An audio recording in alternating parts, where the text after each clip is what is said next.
Allow the children It's okay. Off your mind. It's okay. Off your mind. Chai!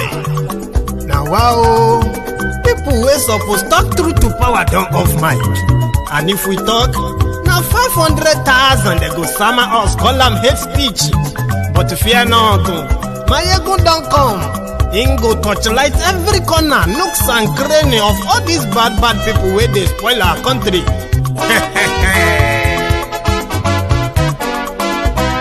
So my people make we laugh, my ego don't come, my people make we shout, my ego don't come, my ego don't come, man of the masses, my ego don't come, politico, this one not the off in mind. And in the touchlight every corner. Okay, some people be they holla say they want the power. Them be promise us say we go get light and power. Them hustle sote they can't get the power. But now they know they do anything with the power. Every day, dollar just they get the higher power over naira. See them talk say make we off mind. But thank God say my ego don't come. So my people make you ladder. My ego don't come. My people make we shout. My ego don't come. My ego don't come, man of the masses. My ego don't come. Politico, my ego don't come. This one not the off in mind. My ego don't come. Person where they do evil, no one make person talk. Them say that my ego, that man too they talk. He too they talk. Say my ego diary, he they hot like pepper. But every day then they take money in bulk.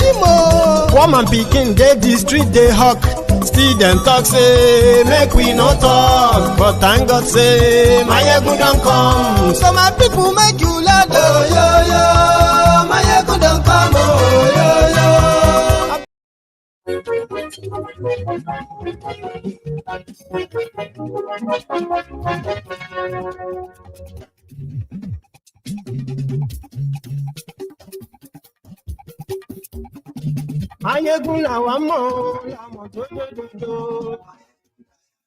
Hello there.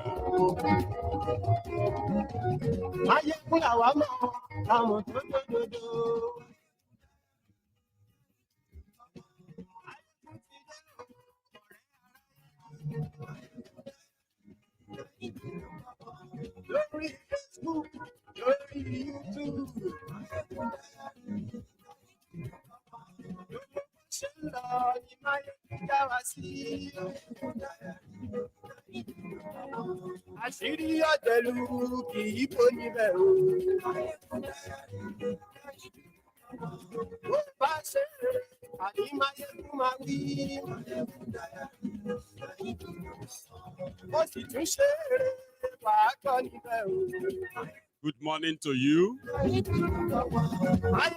Good afternoon to you. And good evening to you from wherever you are joining us. It is brunch time with Mayegun live.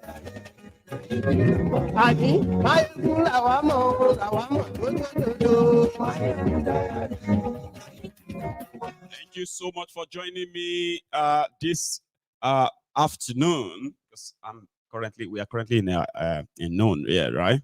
So thank you so much for joining me. Please read the caption of this broadcast, the description of the broadcast as usual. Like it, then share it. Invite your friends, invite your not so friendly friends, and tell all of them that Mayegun today.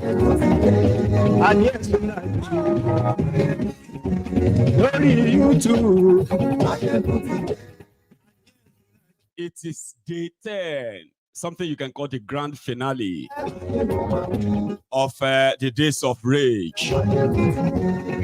Has the protest yielded anything at all? Well, the protesters, organizers, they disagree that the protest has yielded anything. But today, being the 10th day of the first 10-day warning protest, it is called the grand finale. And I have brought to you this moment, what is happening across Nigeria today, and other developments too. Read beyond the caption, read the description, share it. Tell everybody.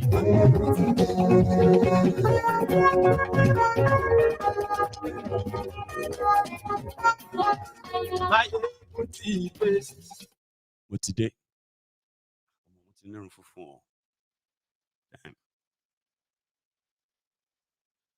Sorry, guys. Yeah. Good morning to you once again. Good afternoon to you. And then good evening to you from wherever you are joining us. Again, it is brunch time with Mayegun. And today, this moment, I'm going to give us the snippet into how is it going across Nigeria on the 10th day of days of rage to end bad governance. In these 10 days, the only response that the protesters have received from Thiefnubu was a bullet from the police and the military. The brutality, the arrests, the killings and the rest has been the only response from Thiefnubu in the last 10 days. So you can practically say Thiefnubu called the bluff of the Nigerians protesting the hardship, economic hardship, So here, last night, the protesters, organizers, right, they had what they call the World Press Conference to review what it has been like in the last 9 days, now 10 days, okay? So we're going to start from that. It's a bit of, presser. So I want you to please sit back, relax, and let's start with this. We gather here today with heavy heart to address the nation in response to the recent broadcast by President Bola Ahmed Tinubu regarding the ongoing and bad governance in Nigerian peaceful protests. These protests are happening across the length and breadth of our beloved country because we are witnessing a period of unprecedented hardship and turmoil. Since President Tinubu inauguration on May 29, 2023, when he announced the removal of the fuel subsidy without any structured plan to mitigate the negative impact on the people, the lives of ordinary Nigerians have been turned upside down. It is we, the common citizens, who are bearing the brunt of this decision as we struggle under unpalatable socio-economic conditions. Our nation is in crisis. Our nation is truly in crisis, sincerely speaking. And we must come together to work as brothers to continue to demand good governance for our leaders. The Nigerian people have been plunged into deeper poverty and hardship. Subsistence farming has vanished, leaving many families in distress. Parents struggle to put food on the table. It's a sad episode in our country. And some are forced to make stew with cucumbers because basic vegetables like tomatoes, peppers, and onions are too expensive. Farmers live in fear of bandits and kidnappers, preventing them from cultivating their lands, which contribute to the food scarcity we face. The economic turmoil has led to unpaid school fees, and as of 2024, UNICEF has declared Nigeria as having the world's highest number of out-of-school children. This is an urgent situation that demands immediate attention. This is not too much to ask, that our children should be given the opportunity to go to school, that an enabling environment should be created by federal government to accommodate those who are out of school. The number of out-of-school children is unprecedented in the history of this country. Crime rates are soaring as people become increasingly desperate. Communities are attacked. Villages are ransacked. Innocent lives are lost. Ancestral lands are seized. This is not the Nigeria we aspire to build. our people are not greedy. Nigerians are never greedy. Nigerians are one of the the people that can be easily appeased when government do right and stand right by them. We are solely for a decent standard of living, which can be provided by any competent leader. What we are talking about is about competence. It's about the fact that you cannot take irrational policy decisions. It's about the fact that you cannot wake up without proper planning, without proper study. You say subsidy is gone. That has brought untold hardship on our people, increasing the transportation cost alone by 300%, from 190 naira per liter of fuel to 800 naira, now 1,000 plus. How do you say Nigerian people should not ask their government to do better? We're asking our people to do better. It is particularly disappointing to see this government, led by President Thiefnubu, who once stood as an opposition leader and supported protests, now using state forces to suppress the right of citizens. Section 39, Section 40 of the Nigerian Constitution, along with Article 19 and 20 of the United Nations Universal Declaration of Human Rights, guarantee our rights to freedom of expression, and peaceful assembly. Yet, when Nigerians exercise this right under this government led by President Thiefnubu, they are faced with brutality and even death. The penalty for protest is not death penalty. The punishment for protest should be at least water cannon, rubber bullet. People are protesting in UK as we speak. How many record of death have they recorded? Because the police must be civil. Civil society and the security agency must adhere to the Constitution of the Federal Republic of Nigeria. And the protesters in Abuja and other elsewhere have respected their right to peaceful protest. We have witnessed tragic events such as the killing of Abbas Kabiru by the Nigerian police in Kaduna and the death of 16-year-old Ismail Muhammad at the hands of the Nigerian army. These are only a few examples of the violence that peaceful protesters have endured, with the Amnesty International stating over 22 peaceful protesters brutally killed by the security agencies. If not because of the pressure that came from Kaduna, that the Nigerian army accepted and said in public realm and even offer apology, and then paying 300,000 naira to the family of the deceased, a 16-year-old boy. What will 300,000 do to the family? Look at the emotional trauma that comes from that. If they have applied the alternative of trying to negotiate, speak to Nigerians who are the custodian in the first place of what people governance are, it should be. We won't be in this state of struggling to give our people a fair hearing. The 1999 Constitution has amended, clearly protect our inalienable rights, including the right to protest. According to the Constitution, no one should be held without being charged to court for more than 48 hours. Yet, individuals like Alhaji Khalid Aminu remains in detention without charges, languishing in the SSS custody in Kaduna. This is unacceptable, and the government must do everything possible to release all peaceful protesters or charge them to court. Nigeria may be a lawless place, but our fundamental human rights will not be taken away from us. We demand that all those detained in connection to the ongoing protests be released with immediate effect, or else President Thiefnubu should be ready to arrest and kill us all.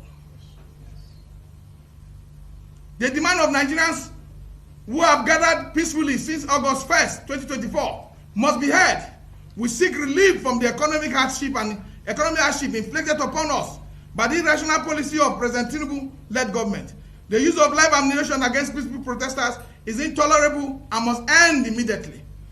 We also declare that the harassment and intimidation of journalists who are bona fide members of the fourth estate of the realm for covering the protest is a breach of the Constitution and other relevant international laws, and this should also be stopped immediately.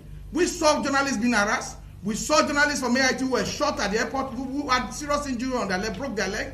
We saw a new central journalist. I'm a trained journalist myself. I know the right of journalists in the country to be able to keep Nigeria in the right direction and continue to inform the citizens about policies and decisions of government, and also inform the government. They are the gap between the two sides. And if you now start to now make sure that there's no free press, as soon as there's no free press, then there's no democracy. As soon as there's no freedom, and then there's no democracy. As long as the people cannot voice their voice without fear, then our democracy continues to languish in the hands of those who are intimidating us.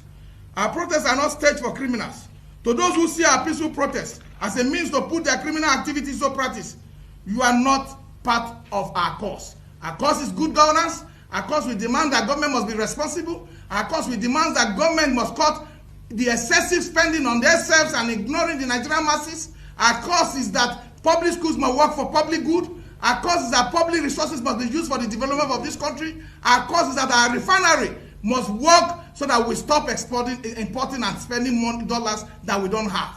Our cause is that human rights must be respected. We call on President Thiefnubu to immediately halt the use of brute force by security agencies against peaceful protesters. There's no place for the use of alive ammunition on peaceful protesters. Nigerians have the right to protest. That's all right for now. Thank you, comrade.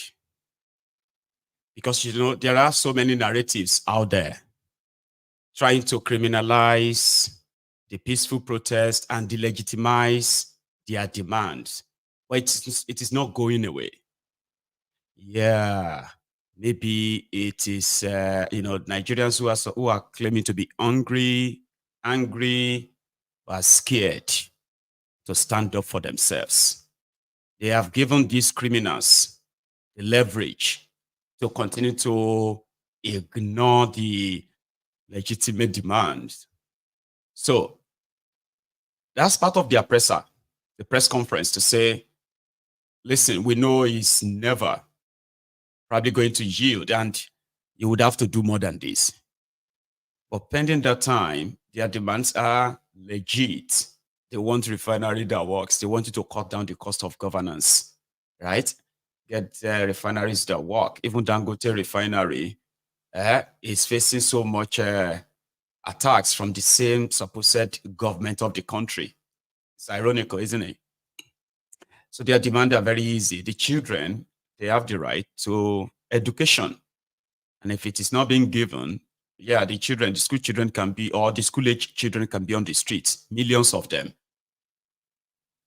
Talking about food production, end terrorism. Let them see that you actually want to end terrorism and people can actually farm and grow their food and avoid the coming severe hunger. Because whatever you are experiencing right now, we have been told that it is just a child's play. It's going to get worse.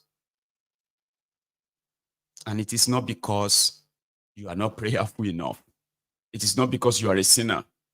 It is because of Thiefnubu's policy, which is APC, Egbekebe's policies, that will continue to pardon terrorists, you know, coddle them, while they destroy every fabric of your survivor. So that's the policy. They lie to you every now and then, give you false hope.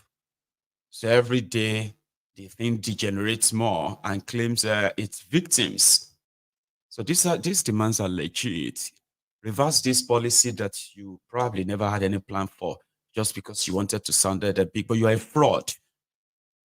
Nigerians are paying so much for gas or for petrol, right now, because Thiefnubu told you that he's removed the subsidy. But that's a lie. So they've been paying over 900 billion naira for subsidy, yet you are still buying the fuel at that price. That's cheating. That's fraud.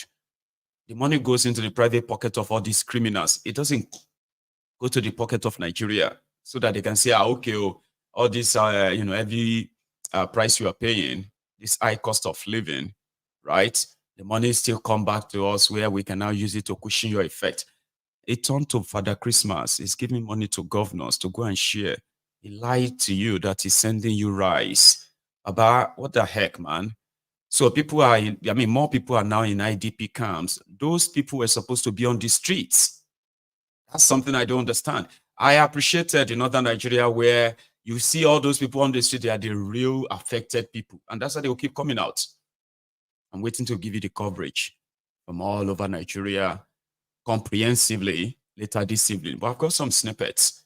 But let's listen to this comrade's presser, the second part, please. So in as much as the government is trying all their possible best to be very brutal with peaceful protesters, when they can carry that brutality, to end insecurity, when they can use that same brutality to go and end banditry and end kidnapping, or bringing it to peaceful protesters, no matter what they try to do, no matter how they try to ensure that people's morals and people's belief and courage is actually trampled on. It will not, because people will still protest every day. People will protest the price of fuel. People will protest the price of our normal standard of living.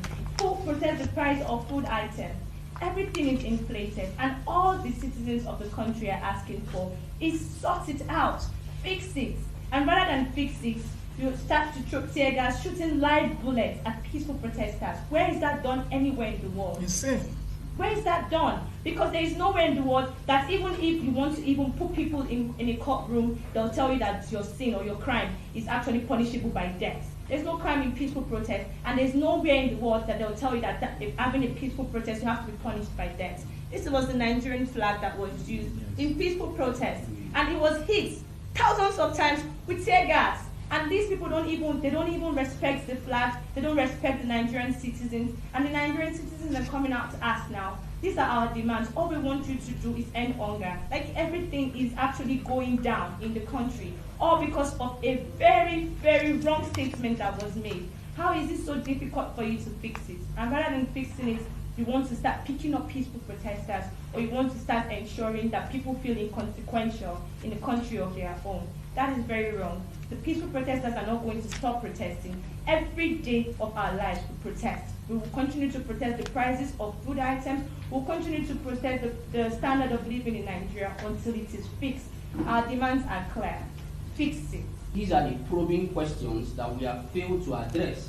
It's not whether people are still coming out for the protest or not. I'm sure that you are newsmen, and I believe that the general public also follow the news, and you can see what is happening over other states. Not only Abuja, the protest is not only happening in Abuja or Lagos State, it is nationwide. And we have listed things that Nigerian people will need. It is not a personal need for myself, nor for the people that you see in this press conference. It is for the collective good of citizens of the Federal Republic of Nigeria. And it is actually an embarrassment to this democracy which we claim to practice, that these same protesters are being oppressed in this manner. How can children be dying in a peaceful protest? Children are dying. These are the same events that happened during the NSAS protest in 2020, and it is a repeated reoccurrence. If we are indeed giants of Africa, we should be able to lay those roadmaps. We should be able to lay good examples, both in democracy, in judicial reforms, in electoral reforms, in the economy, in commerce. What is the ease of doing business currently in Nigeria? Businesses are folding. Companies are leaving Nigeria. So the issue is not about how many people remain on the streets. The issue is that has the problems been solved?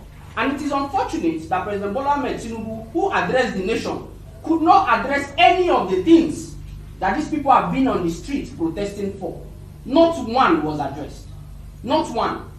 The hunger persists, the inflation persists, the economic difficulty persists, and a lot more. In fact, individual businesses, which is the private sector, which is supposed to be running our economy, has been crippled. How much do you buy diesel or fuel in order to, solve the problems of your businesses around? So I think that we should be asking the government the right questions and not the citizens. If they cannot answer to our demands, then I'm afraid that this protest will continue. Protest is simply airing your grievances, and like he has rightly mentioned, it is enshrined in all records, all laws, both international laws and treaties that Nigeria is a signatory to. The level of armory, the level of personnel that have been deployed to quell peaceful protest. That is to show that we can even end banditry. That is to show that we can even secure ungoverned spaces. That is to show that we can secure our federal highways over how many thousand kilometers. So what we are saying, you have the intimidation, the harassment is the reason why in this press conference is even happening in the first place. That people have been harassed. You ask something, you go to another, that people have been picked up. We spoke here that Aminu has been in detention. So these are factors that are militating. Look, you can suppress an idea. You can suppress people's right. You can suppress people's opinion. But it lives in their heart. And that suppression is the reason why democracy is not germinating well. And the people must stand. And the people must collectively demand good governance. And for that reason, we are committed to the peaceful protest. We are committed. What we are doing here is peaceful protest. What we are doing here is peaceful protest. The young men that you see here have come out to speak. You understand? Please, we are not giving in like we have said. What we have said is that we are re-emphasizing some of the requests that we have made for the protest starting for August 1. That these requests are alive. Electoral reforms are important.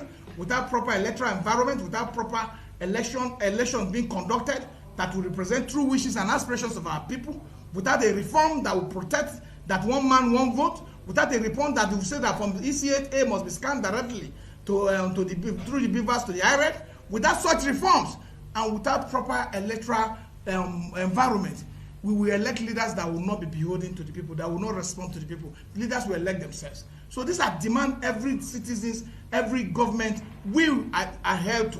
And say, let's have our people elect our leaders. What is too much to ask? Hunger day, oh. Hunger day. Please let's Mr. Maxwell just key into that.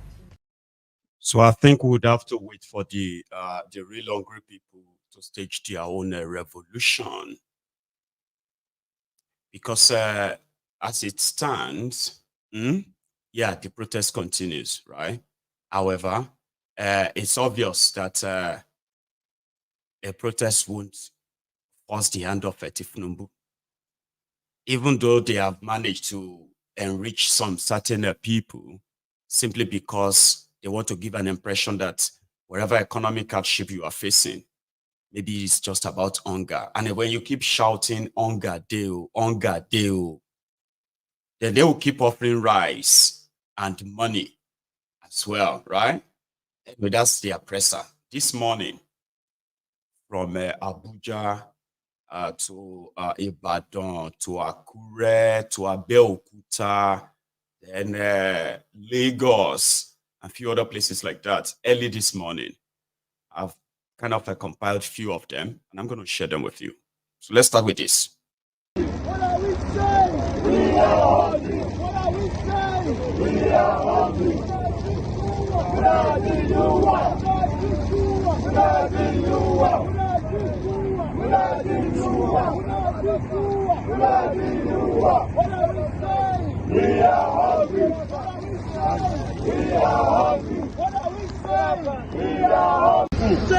Articulate Nigerian people.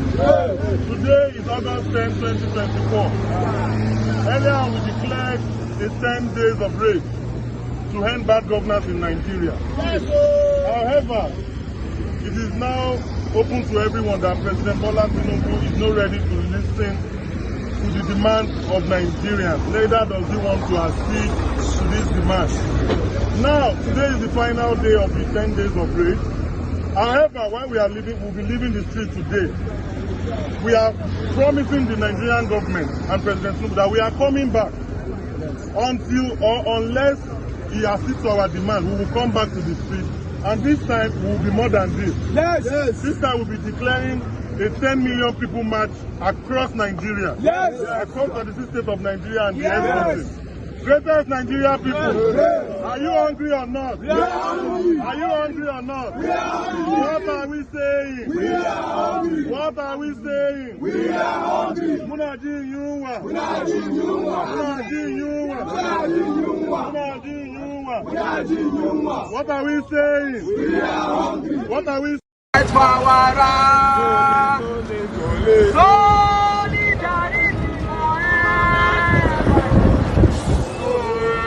Solidarity forever.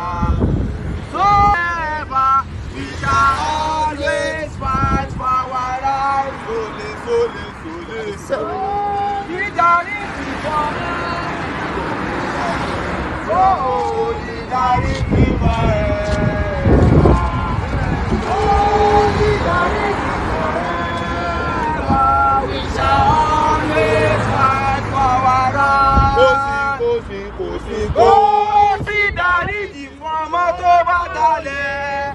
Ó sì dáríjì fún ọmọ tó bá dalẹ̀. Ó sì dáríjì ṣùgbọ́n bá olè àyàfi fún pokùnso. Lord, we shall this discourage us. Nothing shall discourage us. Nothing shall discourage us. Nothing shall discourage us. Àlùkò continua, victorious after. I'm all with you. Nothing shall discourage us. Nothing shall discourage us. Nothing shall discourage us.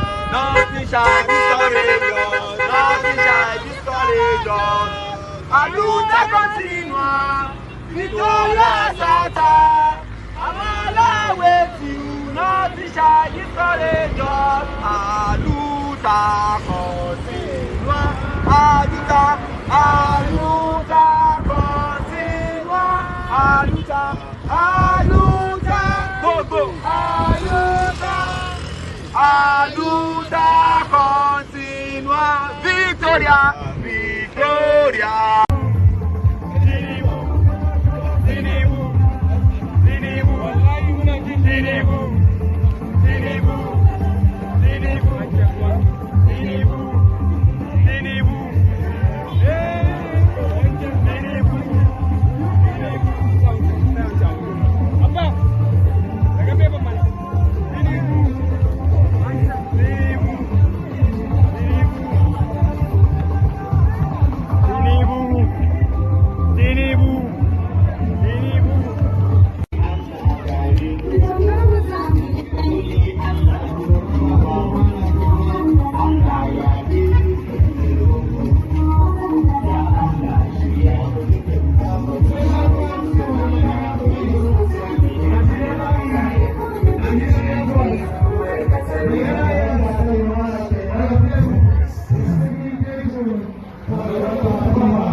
Who go tire? Now them go tire. Who go tire? Now them go tire. Who go tire? Now them go tire. Now we go tire. Now them go tire. Now we go tire. Now them go tire. Who go tire? Now them go tire. Shena Thiefnubu. Now him go tire. Shena Makinde. Now him go tire. Shena Sanwo-Olu. Now him go tire.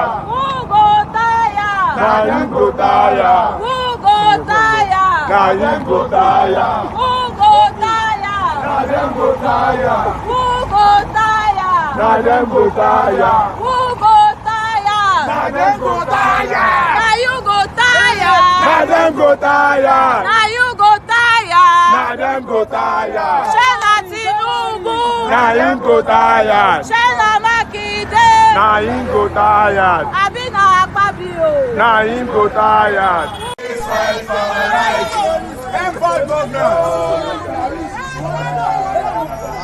What do we want?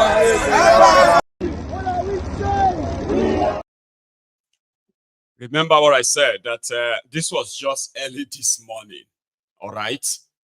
So you should expect more of that later today, as it's currently ongoing, all right? But I know if I was Thiefnubu, I won't be so moved. But the only worry they had was that of the northern protesters, whose protests were so real and vibrant. So that was when they started, like, I think it was after 3 days of that, that's when they felt like, man, we need to say something, even if it's nothing. I have another one. The other part of what happened across Nigeria this morning for the protesters. What do we want? We are live here at Alausa Secretariat for the End Bad Governance protest. What do we want? End bad governance. What do we want? End bad governance. What do we want? End bad governance. What do we want? End bad governance. To relinquish this right. The democracy. This man are here all over. Outside here, we are here also with the democracy. As for Monday, the ones elements are enjoying today was not served to us a la carte.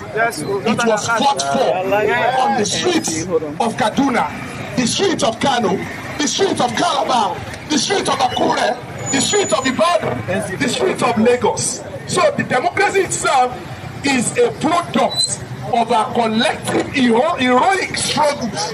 So we did not chase away the military just to come and become civilian dictatorship. So we have made our point loud and clear that we have every right to protest. And also we are saying it that we will not follow our protest until all our demands are met. And all our demands, some of them include the reversal of the removal of fuel subsidy, which has seen fuel price move from 145 to about 700 naira across the nation. Second on our demand is the reversal of the electricity tariff increase, which has seen a unit of electricity move from 65.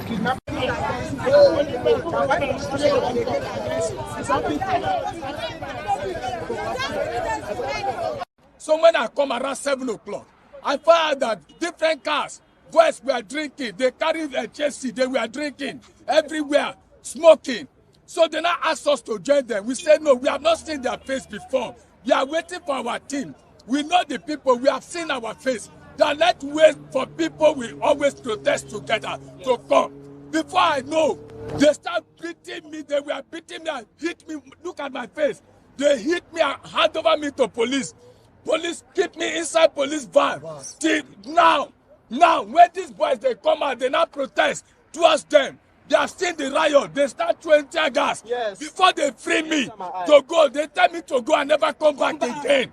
Mr. President has not addressed us. Let him tell us that fuel is 200 and see whether this protest will continue.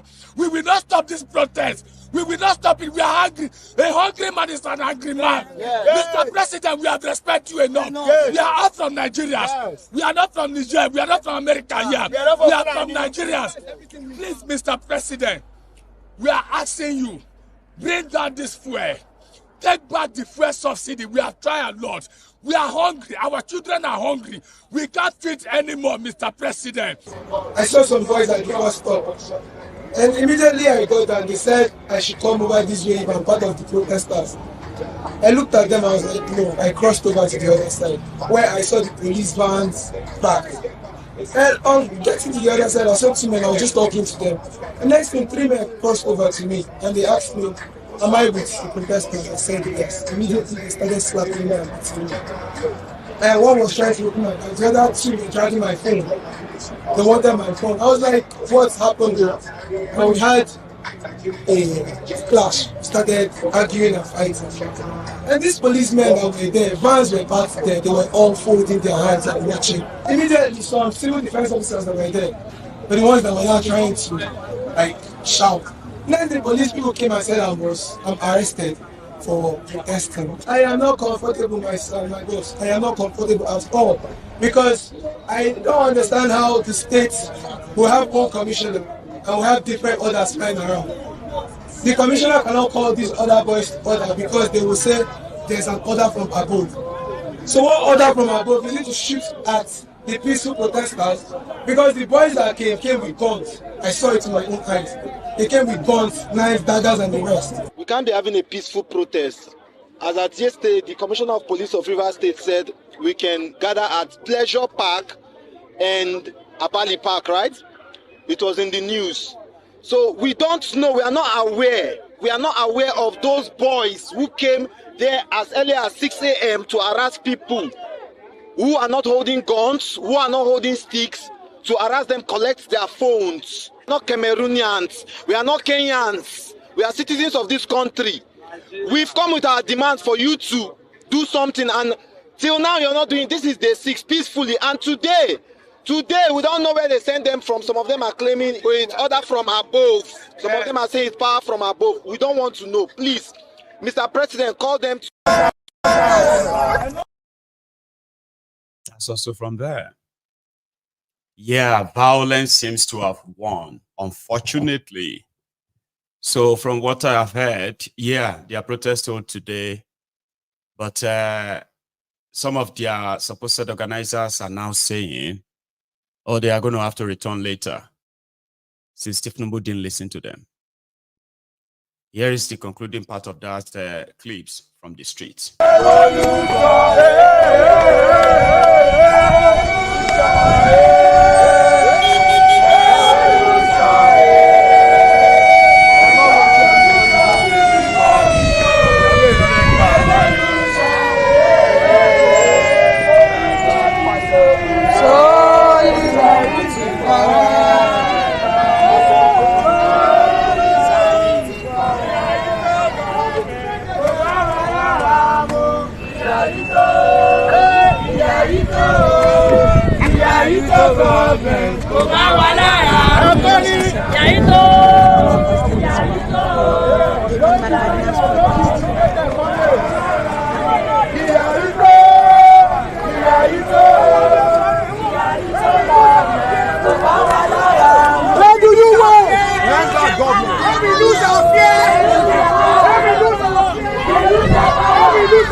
Let's go there. When people say yes, nobody can say no. Say yes, nobody can say no. People say yes, nobody can say no. Daluru o. Daluru o. Daluru ẹ bá ní bẹ́ẹ̀ ni o. Ebi ń pa wá o. Oníbàárà ti pọ̀ lù o. Ẹ ṣàánú wa fún o. Kọ́bá ni ṣèjọba nílùú wa dáadáa. Ebi ń pa wá o. Àwọn ọ̀dà wẹ́rẹ́wẹ́rẹ́ ni wọ́n ń ṣe o. Ṣàánú wa o. CBN sun kwace muni. Najeriya jaga-jaga. Yara a kasar mu muke nema. Najeriya jaga-jaga.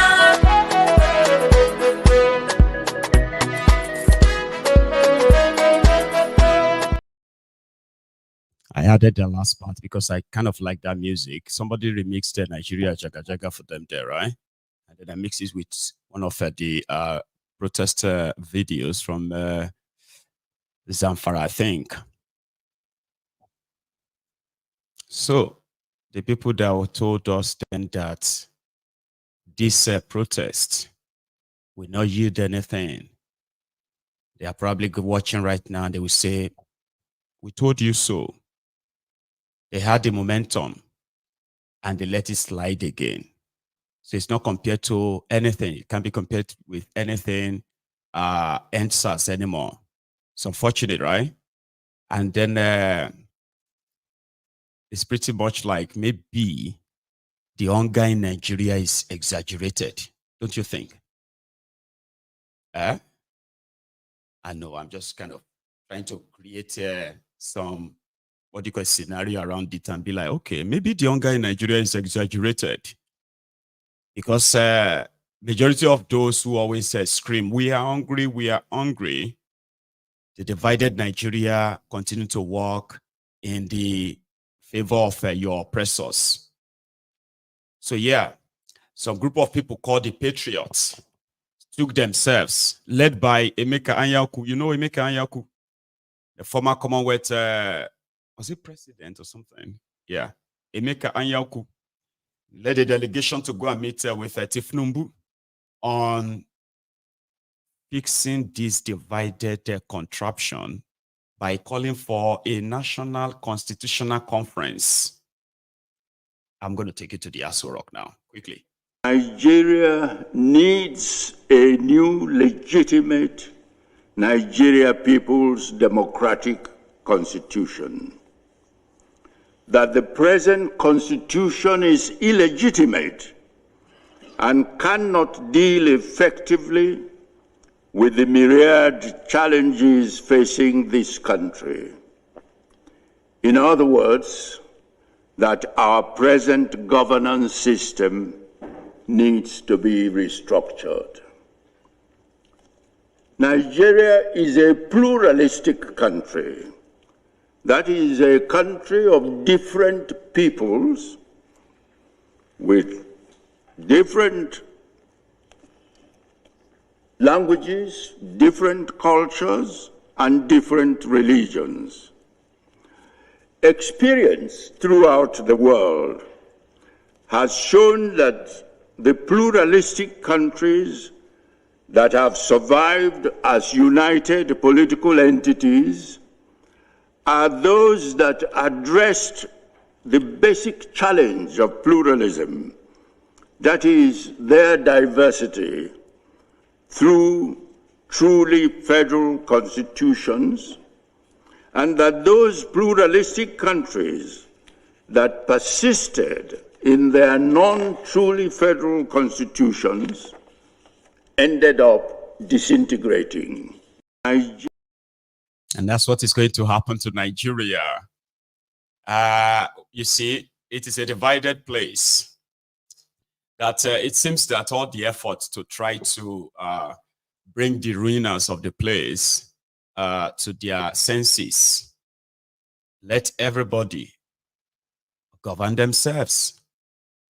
And if we can't do that, let everybody go their separate ways. And it seems that it is going to be done by a civil war eventually. Because you cannot continue, number one, to merge your people who have nothing in common together, then starve them. Together, the reason why tribalism, religious fanatism, and all of these divisive rhetorics are, rhetorics are kind of like everywhere and gaining ground in Nigeria, and we always do, is because you have people who have nothing in common, fused together. Even fusing them together, you have no plan for their prosperity, their safety. No plan for that other than just fuse them together. We don't like ourselves, right? And you are now starving everybody together. So what do you think is going to happen? Like people said, it won't be a protest. It will be something that even those of you who are not politicians will actually be running away too. We are doing our best to probably see if they will see reasons. And that's what those guys went to tell him, even though it's all kind of, they've always been asking for that. And according to the people around them, they said what people are asking Thiefnubu to do, even though he's been promising that all his, fraudulent political career, right? Restructuring, Yoruba nation, autonomy, stuff like that. They've always been pushing that narrative. Now they have the chance. And all this narrative simply means that you would have to break up Nigeria. For example, you see the Abobakus that are asking the Igbos to leave. Yeah, you can tell them to leave if you have your own country. But once you still have this, your contraption all fused together, and the criminals who are there are hell-bent in keeping you in the perpetuity as downtrodden, right? Trust me, it is going to be a civil war that will eventually break it up. But here, I promise you, this may be a little bit hard to watch because it's Koolu, his response. You know what? I'll give you the summary of what he said. Okay? After it, I promise. Here is Koolu.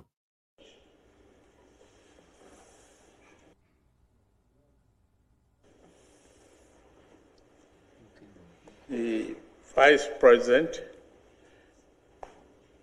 Kashim Shettima, Chief of Staff, and other members of our cabinet and government here present. To Sir Emeka Anyaoku, it's very good to see you.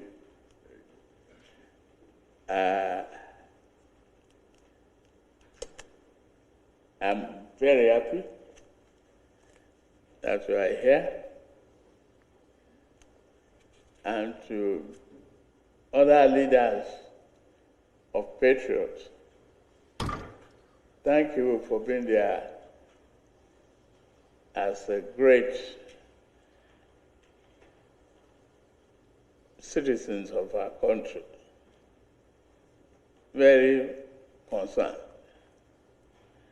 I remember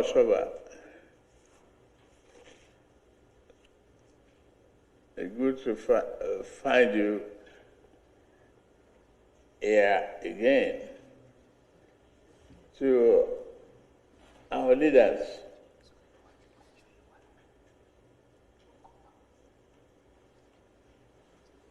we thank God for the memory of Chief Rotimi Williams and that of Chief Ben Wabese. I've listened to you carefully.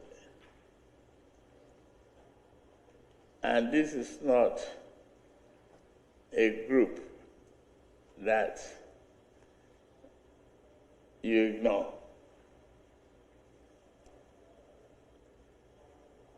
It's a group of patriots reflecting the heart and aspiration of the society. I thank all of you for being here. I have faced the challenge of this democracy. I inherited this democracy from your struggles.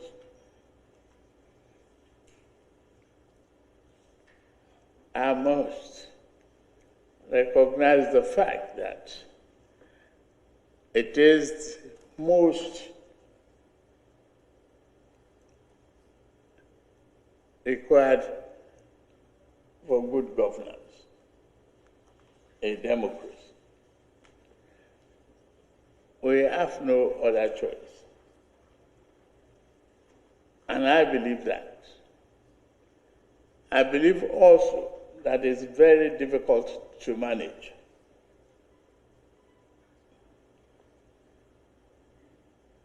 Yes, to the twists and turns of democratic governance.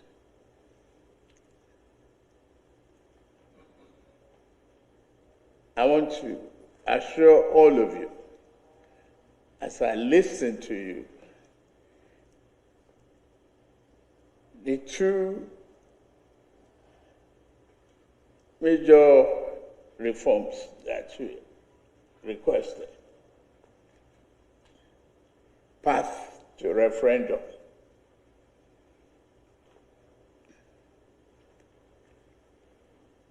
and that should lead to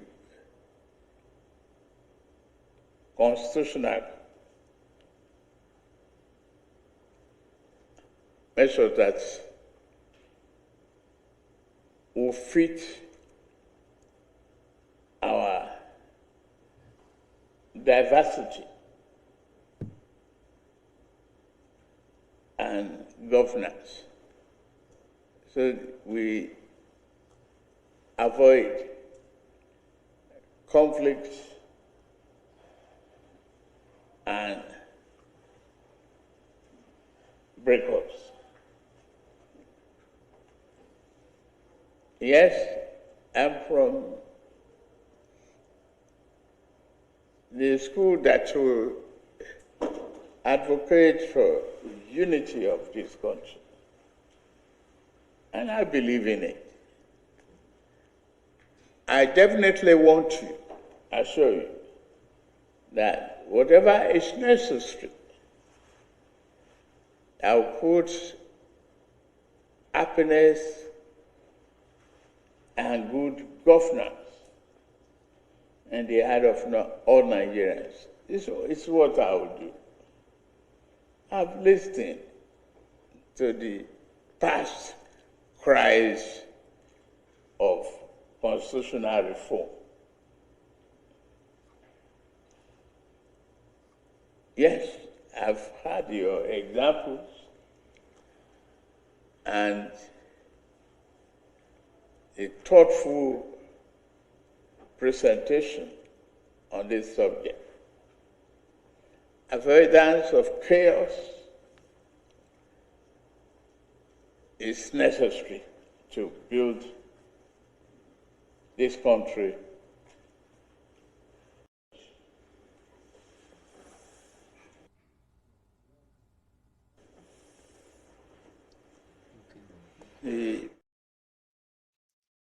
I know I promised that it was going to be a little bit torturous listening to him. But I mean, you still have to listen to him. We all heard what Emeka Anyaoku and others, or Emeka Anyaoku said on behalf of others. To avoid Nigeria from breaking up, it is ideal for Thiefnubu to quickly convene a national constitutional conference where everybody can actually come this time, not the one, well, I don't even know why we should expect anything from this anyway, because you know something. If you ask Thiefnubu to convene national conference, okay, that means you will have to make sure that no politician is part of it. So the process of participating, electing those that will participate and all of that represent the people should be the sole responsibility of the people, communities from different communities. No political group or no politician and the rest of them should get any closer to it. You know what I mean? That would be asking for too much, because that's not going to happen. So what that simply means is that if the Constitutional Conference comes out and say, okay, yeah, let us break up Nigeria. May Arewa they handle Arewa. May Biafra they handle Biafra. And let the Yorubas handle their affairs. Same for all other ethnic nationalities across the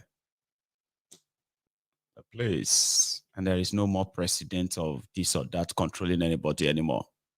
It's just going to be a ceremonial. Then it's not going to do it. Obasanjo convened national conference in 2005. It was to discuss all the divisions among Nigerian federating units, or the people there, to kind of like figure out what they believe would be a constitution that will address their own concerns. Everybody's in every every unit's concern. But Obasanjo small good third term into it. Third term, he wanted to be president for life. So they were sharing money, 50 million naira per senator, 50 million naira. I don't know if you remember all of that. And because the conference when they gave their resolution, they rejected the third term. Obasanjo got mad. It trashed the entire conference. It trashed the report. And today, Obasanjo himself is full of regrets. That is if it's genuine. He's full of regrets that the successive government after him, since he didn't build any institution, he did not sustain anything that could actually, that should have outlived him, right? No. So Nigeria continued to build powerful men instead of powerful institutions. And powerful men breed tyranny. And today, asking Thiefnubu to convene one by politicians is just a nonsense to me. I mean, that's me. But here is Koolu's, other part of what he said. Okay, this is where he now really speaks more on the, not coherently though, right? But you could pick the pieces together. Where he now told them that he's thinking, he's busy thinking on how to get your economy back on track before he will get to the issue of constitution and all of that. So let it be on record. Here is the other part of what he said. Our move is aspiration across the line for the benefit of all of us. I'm still preoccupied with thinking and tinkering with the economic reform. That's my first priority. Once I get that reform in place as soon as possible, then I look at other options. The option of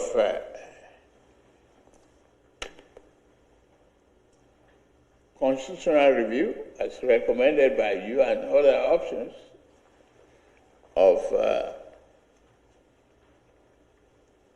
learned minds in this country should take into account the need for our nation to make progress. And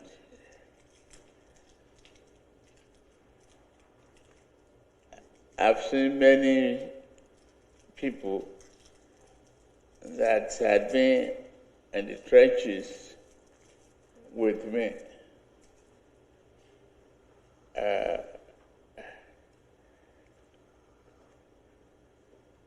Kanu Agabi, Labra Maku,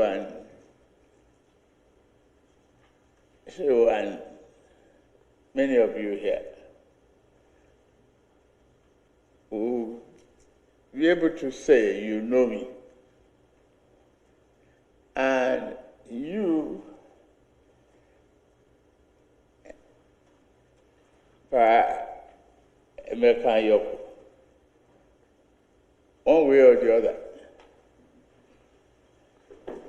we are related, and we have a good history together. And no matter how hard it was for me when I got your request to be here and quickly look into it. We believe in Nigeria. That is what is paramount in your mind.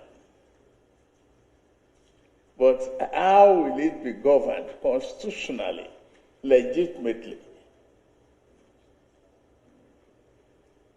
without unnecessary aches and pain of its diversity? Needs to be addressed constitutionally and build a nation that we can proudly say we have hand over a banner without saying to our children.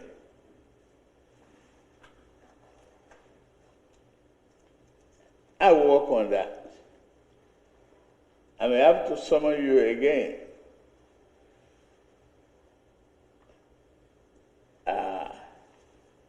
To furnish and discuss further details of your rich background.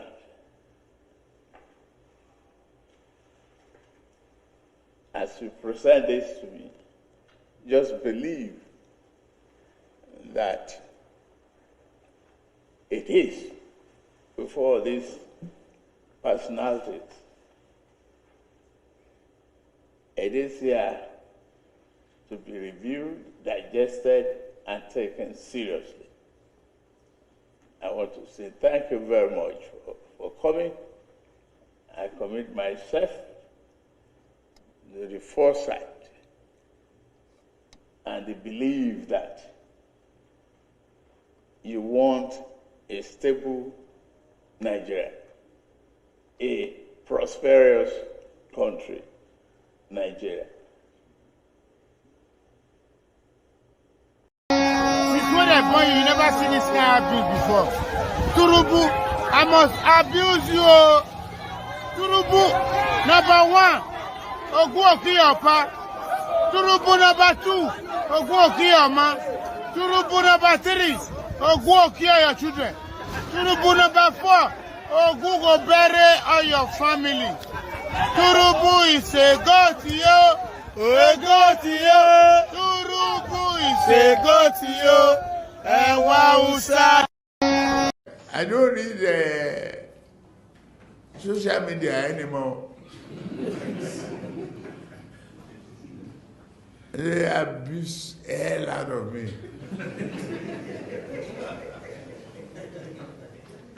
If I read it, I get high blood pressure. I get angry. I don't read it. So, if I want to hear anything, my children or any of my workers will tell me, this one say this one. If I'm tired, I say, please, forget it. So yeah, that is your demented Koolu. But you see, that dementia, you know, when you see a demented drug lord, right? It is not compared to the kind of dementia that you see elsewhere, because it's like, you know, to them, it's like, you know, pleasure of sort of a control. It's mostly about control. And no matter how demented they, maybe before the dementia get worse, right? Or Koolu, your demented Koolu sat in that room, spent 15 minutes trying to respond to what these patriots, even if you see the list of the patriots, no wonder they have to push, or Emeka Anyaoku have to be in the front. They say, oh, this one has reputation. The elder statesmen of Nigeria. But when you look at the contingent, you will see all of the lackeys, the criminals that destroyed Nigeria in their own different capacity. Oshoba was among them. It was there. They are the patriots. Anyway, what they were discussing, what they were demanding, or what they presented to Koolu was straightforward. But the way he was going about here and there, trying to see if he, because he's probably not, like, they're not talking in his on his own realm, so to say. Because as for Koolu, a chronic kleptomaniac, treasury looter, somebody who wants to own the whole world. And to those who prayed, to those who pushed that the way he fixed Lagos, they want him to fix Nigeria. Right now, he has Nigeria on his hand. I mean, on his, in his hands. Now, all he has to do is just to make sure that what he did in Lagos is done in Abuja, and it's been done. Dangote is screaming. He's screaming of sabotage. Every day they continue to kind of, unleash a different propaganda against him. And I'm kind of feeling, I want to start a feeling for him. Seriously, I actually wanted to feel sorry for him, but I was like, feel sorry for who? I mean, Dangote himself. But however, the Dangote Refinery that they took over $9 billion of Nigerian money to build, the same rogues, different rogues. One set of rogue robbed Nigerians under Bokwari. They gave Dangote nearly $10 billion. Stood shorty stood there as guarantor for him for other loans too. Then I said, if Nigerian government couldn't really build and maintain refineries, and someone among them is building one, right? Sometimes, okay, even if you know the dark, secrets around this enterprise, but you can actually really see, you should see beyond, just at the dark side. You may be kind of seeing some other bigger picture, or you should see some other bigger picture.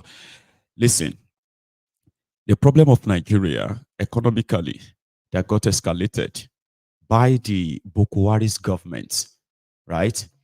One of them is that of the subsidy. They robbed Nigerians. They spent $1.5 billion on trying to refurbish the one single refinery. So they robbed Nigerians so blind that if Nigeria says they are, okay, hang on, then they lie to Nigerians by saying, Shebi, you have seen that we've invested in Dangote Refinery. So very soon, Dangote Refinery will fill in the gap of your local consumption. Me, I'm more concerned about what life is for you economically in that place. And when I see these guys, right, who in their own criminal groups, right, comes together to rob you without any remorse, that kind of rob us, I would say us, that kind of makes my own blood boils, right? I always leads to my own reactions most of the time. So Bokwari and his gang, they were duping Nigerians on subsidy, cashing out big time, right? Then they also lying to Nigerians that they were renovating their refineries, also duping them. Then they now told Nigerians that Dangote will break the market for them. And in fact, they had made a plan to give him, to supply him a crude oil. The crude oil for his own refinery. And a lot of people were looking forward to that until they started hearing, in fact, the criminal government of Bokwari made the entire country believe that Dangote Refinery was ready. So everything was sorted. So what was it that would be delaying Dangote from supplying his refined crude oil to Nigeria? Or it was kind of all lies, okay? The refinery was not fully ready.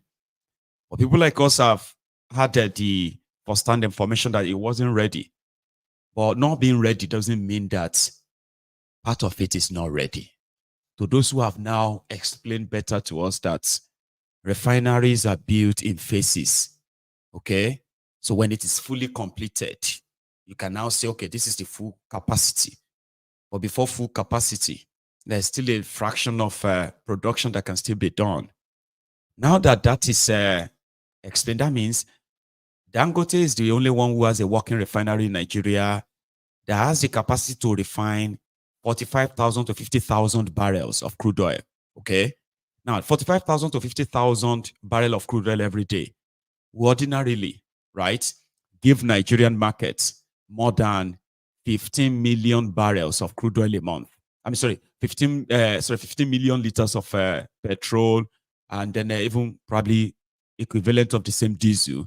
Now, if your country is importing about they claim that they are paying subsidy on 60 million liters of petrol. That's what they are paying a lot of money for. That's what they removed. Well, it's a lie. It didn't. Okay. So if you are importing 60 million liters of petrol, and then you have a local production and others, it's not only that, there are other local smaller production. Refining. They call them the artisanals or something, right? Who actually refine the crude oil locally in Nigeria, but small quantity. But if you put all these together, and they are all kind of refining, are able to supply out of 60 million, they are able to supply the entire country with, let's say, 15 million liters a month. That simply means that instead of paying subsidy on 60 million liters, you pay subsidy on 45 million liters. Okay? So if it costs you 900 billion naira a month to subsidize 60 million liters of petrol, the Nigerians are still going to buy for 1,000 naira per liter, right? Because they believe that the subsidy is removed when it is not. Okay? Now, you are someone who wish your country well, right? And the president of that country or those in government in that country. Now, you have a refinery that can give you 15 million. You're not going to import it. You don't even have to pay subsidy on it. All this landing costs, shipping this, shipping that. These refineries, these local ones, these local refiners, you won't pay them that. Okay? All of that won't be an issue, right? So you save 15 million. So if you are spending 900 billion, 920 billion a month, you probably could be saving up to 300 or 250 billion. That's a lot of money. Do you know that? So rather than them possibly look into this that way, they just came out and told all of us that Dangote Refinery the guy is not ready. And at the same time, even though he's refining, it has the capacity to refine 45,000, but his product is not really that good. It's not of good quality. That wasn't coming from me. If me talk you go say, yeah, like that. You think because I don't like them. But this actually came from those who are supposed to be in government. Thiefnubu's appointee, Dangote's brother. He just dropped it like he saw it. Omo Dangote was like, oh my God, could you demarket a $20 billion investment, the biggest you've ever had, the biggest of any investment in Nigeria? Haba, even if not true, say, I don't get full capacity yet. Do you have to really go that far? Then we got to know that because Thiefnubu and his supposed nephew, Wale Tinubu, they've already floated another refining, a crude oil refining or refinery in Malta. Nigeria used to import a refined crude from, import a refined product from Malta. But they stopped since 2021.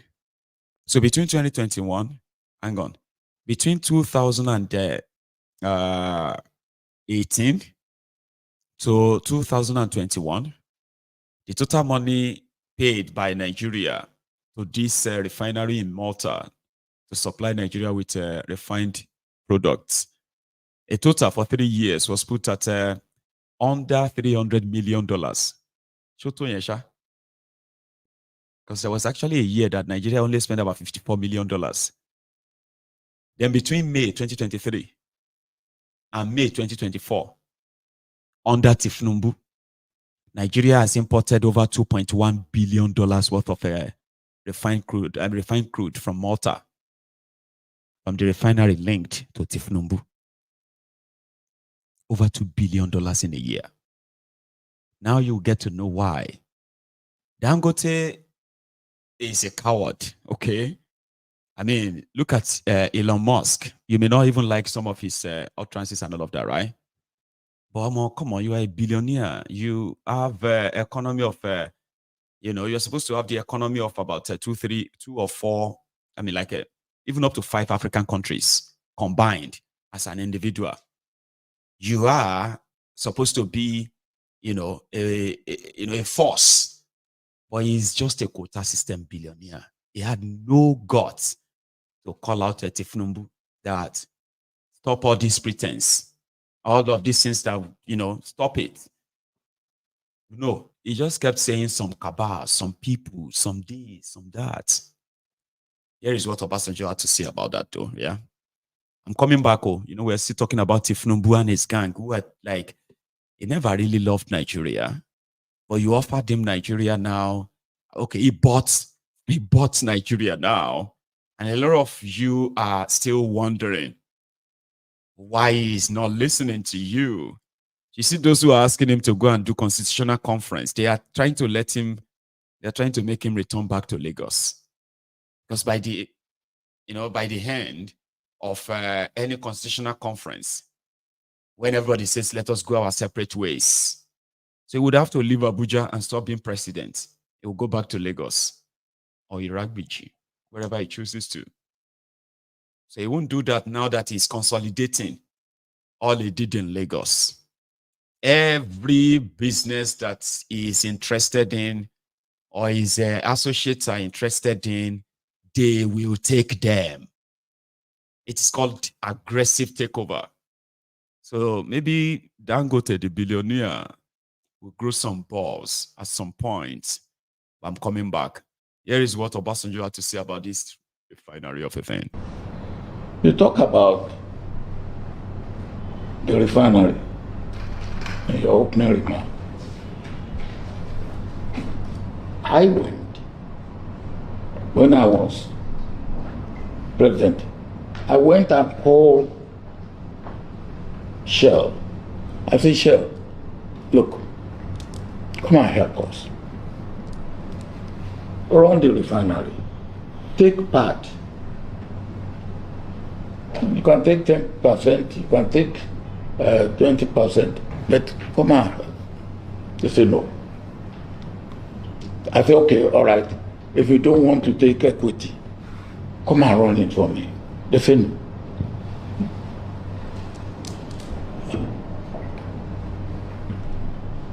So they left.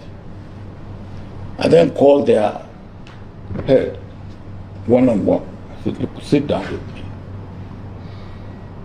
Why do you turn down? They gave me 5 reasons. One, they said, our refineries are small. I think Port Harcourt is 60,000 barrels a day. And I think that's Port Harcourt. Kaduna is maybe 100. I think Warri is the largest, I think, maybe 120.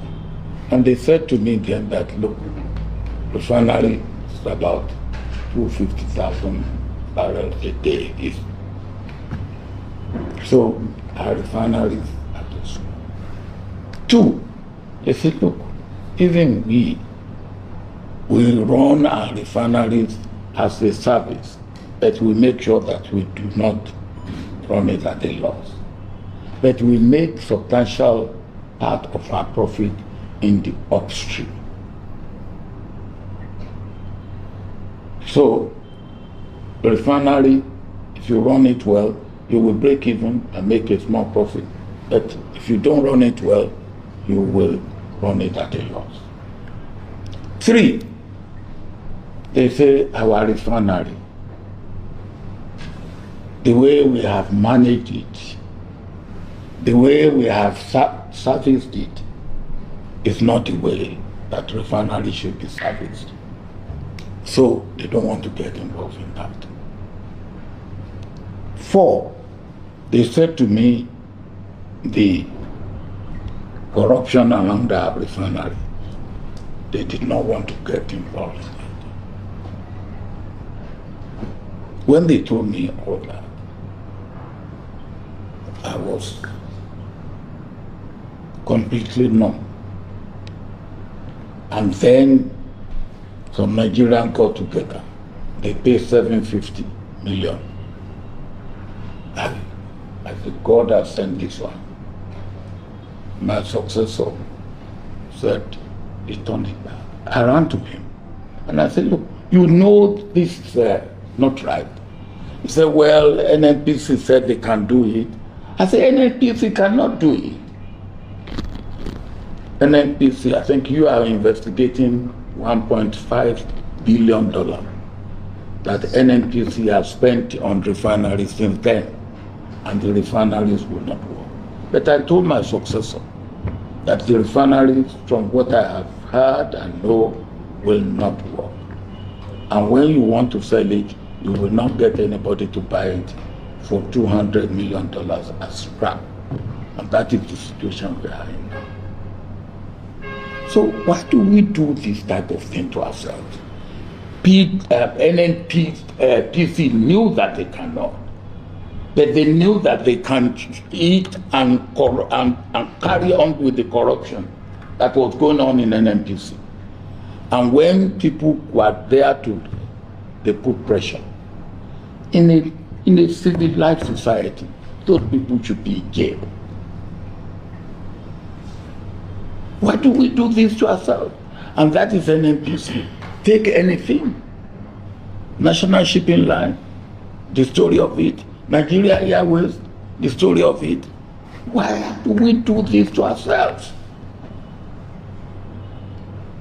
I'm highly disappointed of Nigerian government because the Nigerian government were highly disappointed in them due to foreseen circumstances. Definitely, I'm one of those people are proving people should die in coronavirus is more better than people should die in hungers. Hunger kills more than coronavirus because some people are less privileged. Due to foreseen circumstances that I said it, some people are less privileged, which they are based on daily pay, which are not even based on salaries. But our government thinks that the lockdown is the best solution to coronavirus, and proving it to an extent and to the levels of alacrity that if someone die in coronavirus, it's more efficient to die in hunger, because some people will be at indoor.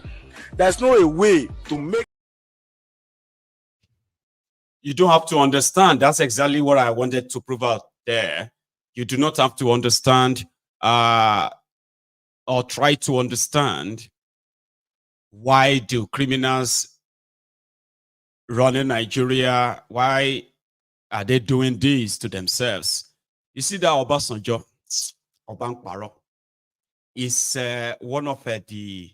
is one individual whose personal selfishness ruined some of the good, great stuffs that he orchestrated. No joke.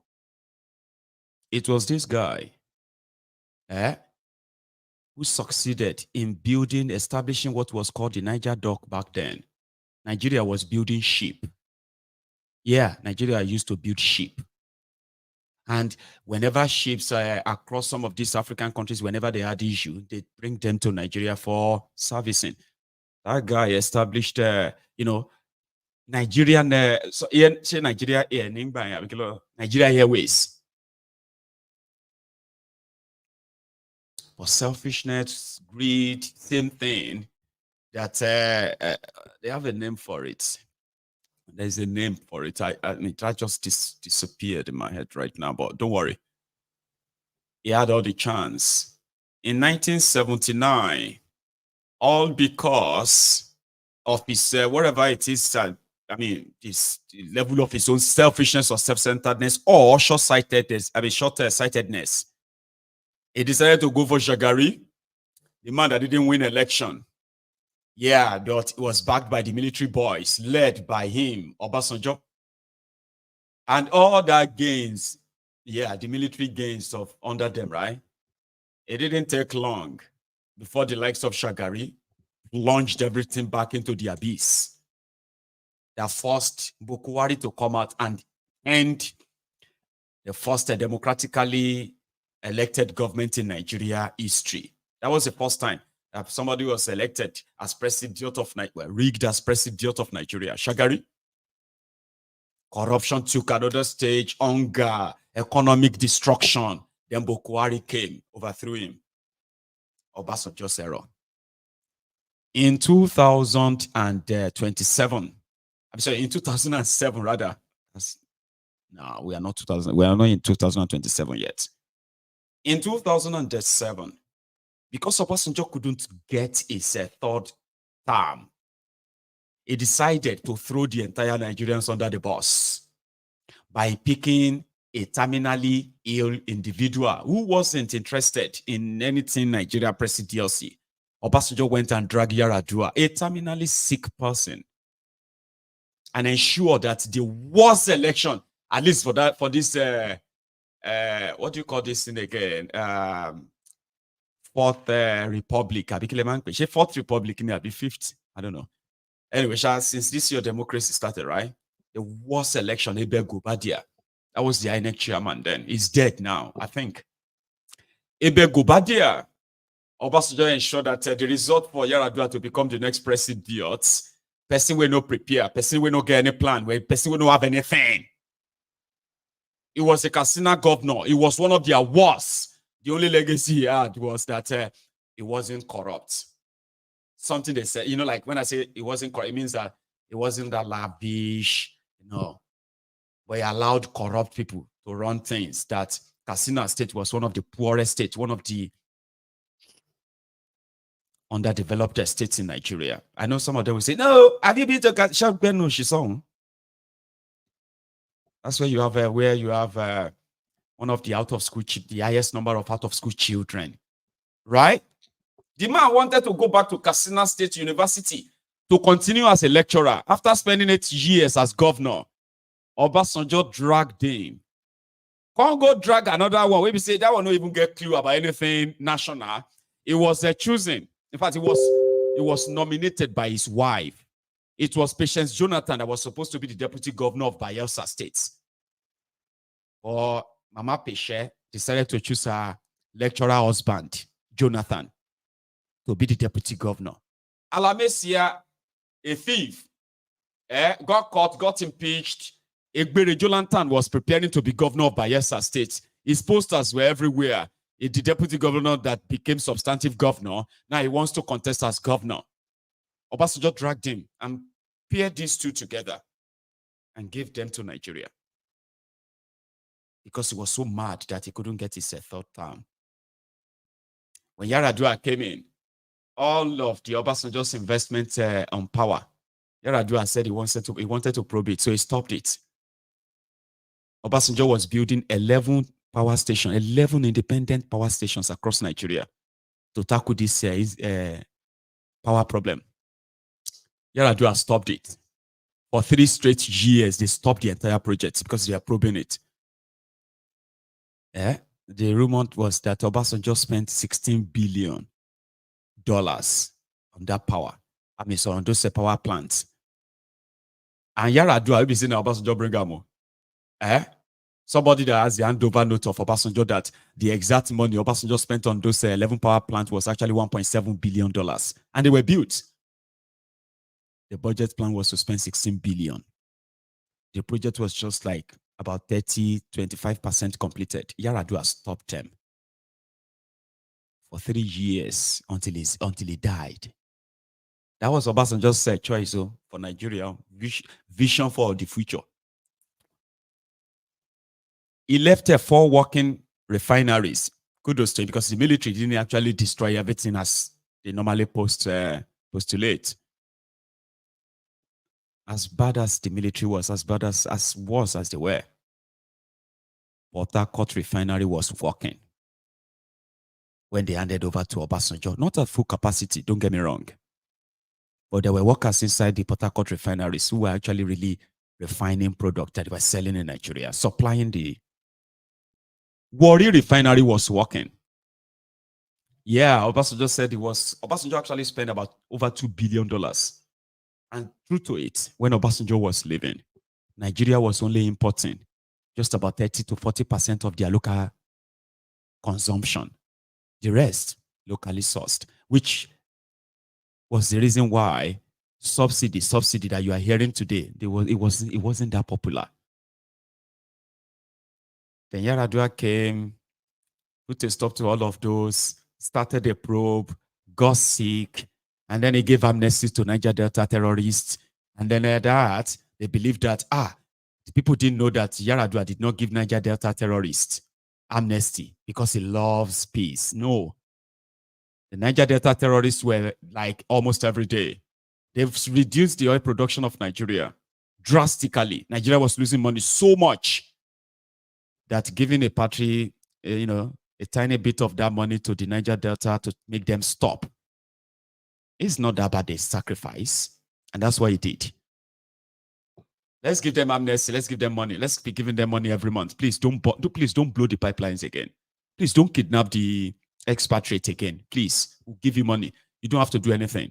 Or if you are interested in going to school, right? We can send you to school too. Come, let's send you to school. If you are interested, do you want to go to America? UK? Yeah, come.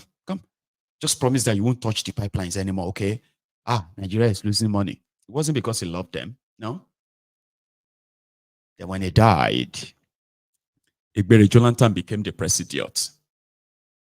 And that one kind of moved a little bit closer to Obasanjo. Obasanjo wanted to reassert because Obasanjo is one of those who believe that Nigeria is their baby.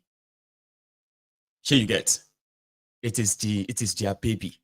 As part of the military that stopped the breakup of Nigeria between 1966 and 1979. So they believe that they won Nigeria back. So they are entitled to decide for all of us. Here you get that thing, right? So Obasanjo and his light, especially Obasanjo. So what did he do? He went back to Jonathan and said, listen, what we're going to do now is that, you know what? Yaradua, my plan didn't work. So now you are here. What happened now is that in 2015, don't contest again, okay? I've got somebody else that's going to become the president. And who was that? Sule Lamido, the former Jigawa governor. Sule Lamido, a thief. He wasn't just a thief. It runs in the family. All his children, they were thieves. Like their father. 2 of them standing trial for looting Jigawa State. That was Obasanjo's choice. Jonathan won't budge. He was the president. So why? I have the right to contest. So he disobeyed Obasanjo. The rest is history. Obasanjo endorsed Bokuwari in his place. He endorsed APC, Egbekegbe in their place. In his place. Because of his love for Nigeria. Today, Obasanjo is sad that everything they built, every vision they had, all of them are dead now. And he's asking a question. Why are they doing this? Why did they do this to our people? We are supposed to be civilized people. Why are we doing this to ourselves? No, you did this, Obasanjo, you did.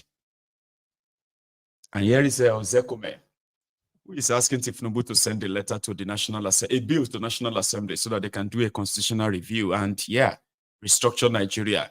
A Delulu man. The Constitution is the birth certificate of a nation. Right. Which throws up how we live together, the rules of engagement.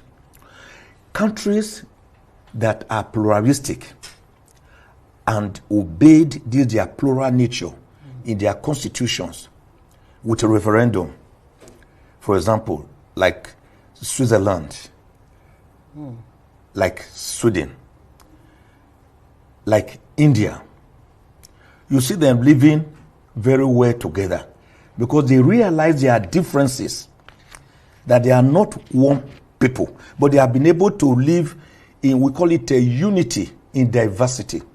That's the short form of it. Coercion. Yeah, but other countries, for example, like Yugoslavia, like USSR, that later broke up into about 14 to 17 independent states. Like Czechoslovakia, that broke up into two. Czech and Slovakia. Yeah. Even nearer home here in Africa, Sudan, after living together for 3,000 years, they still broke up about 5 to 6 years ago. Because the framers of their constitution, or the leaders, did not address this, their pluralistic nature.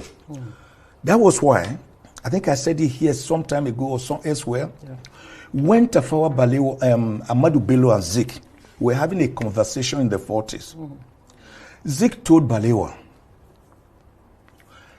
let us live, let us be together as one people.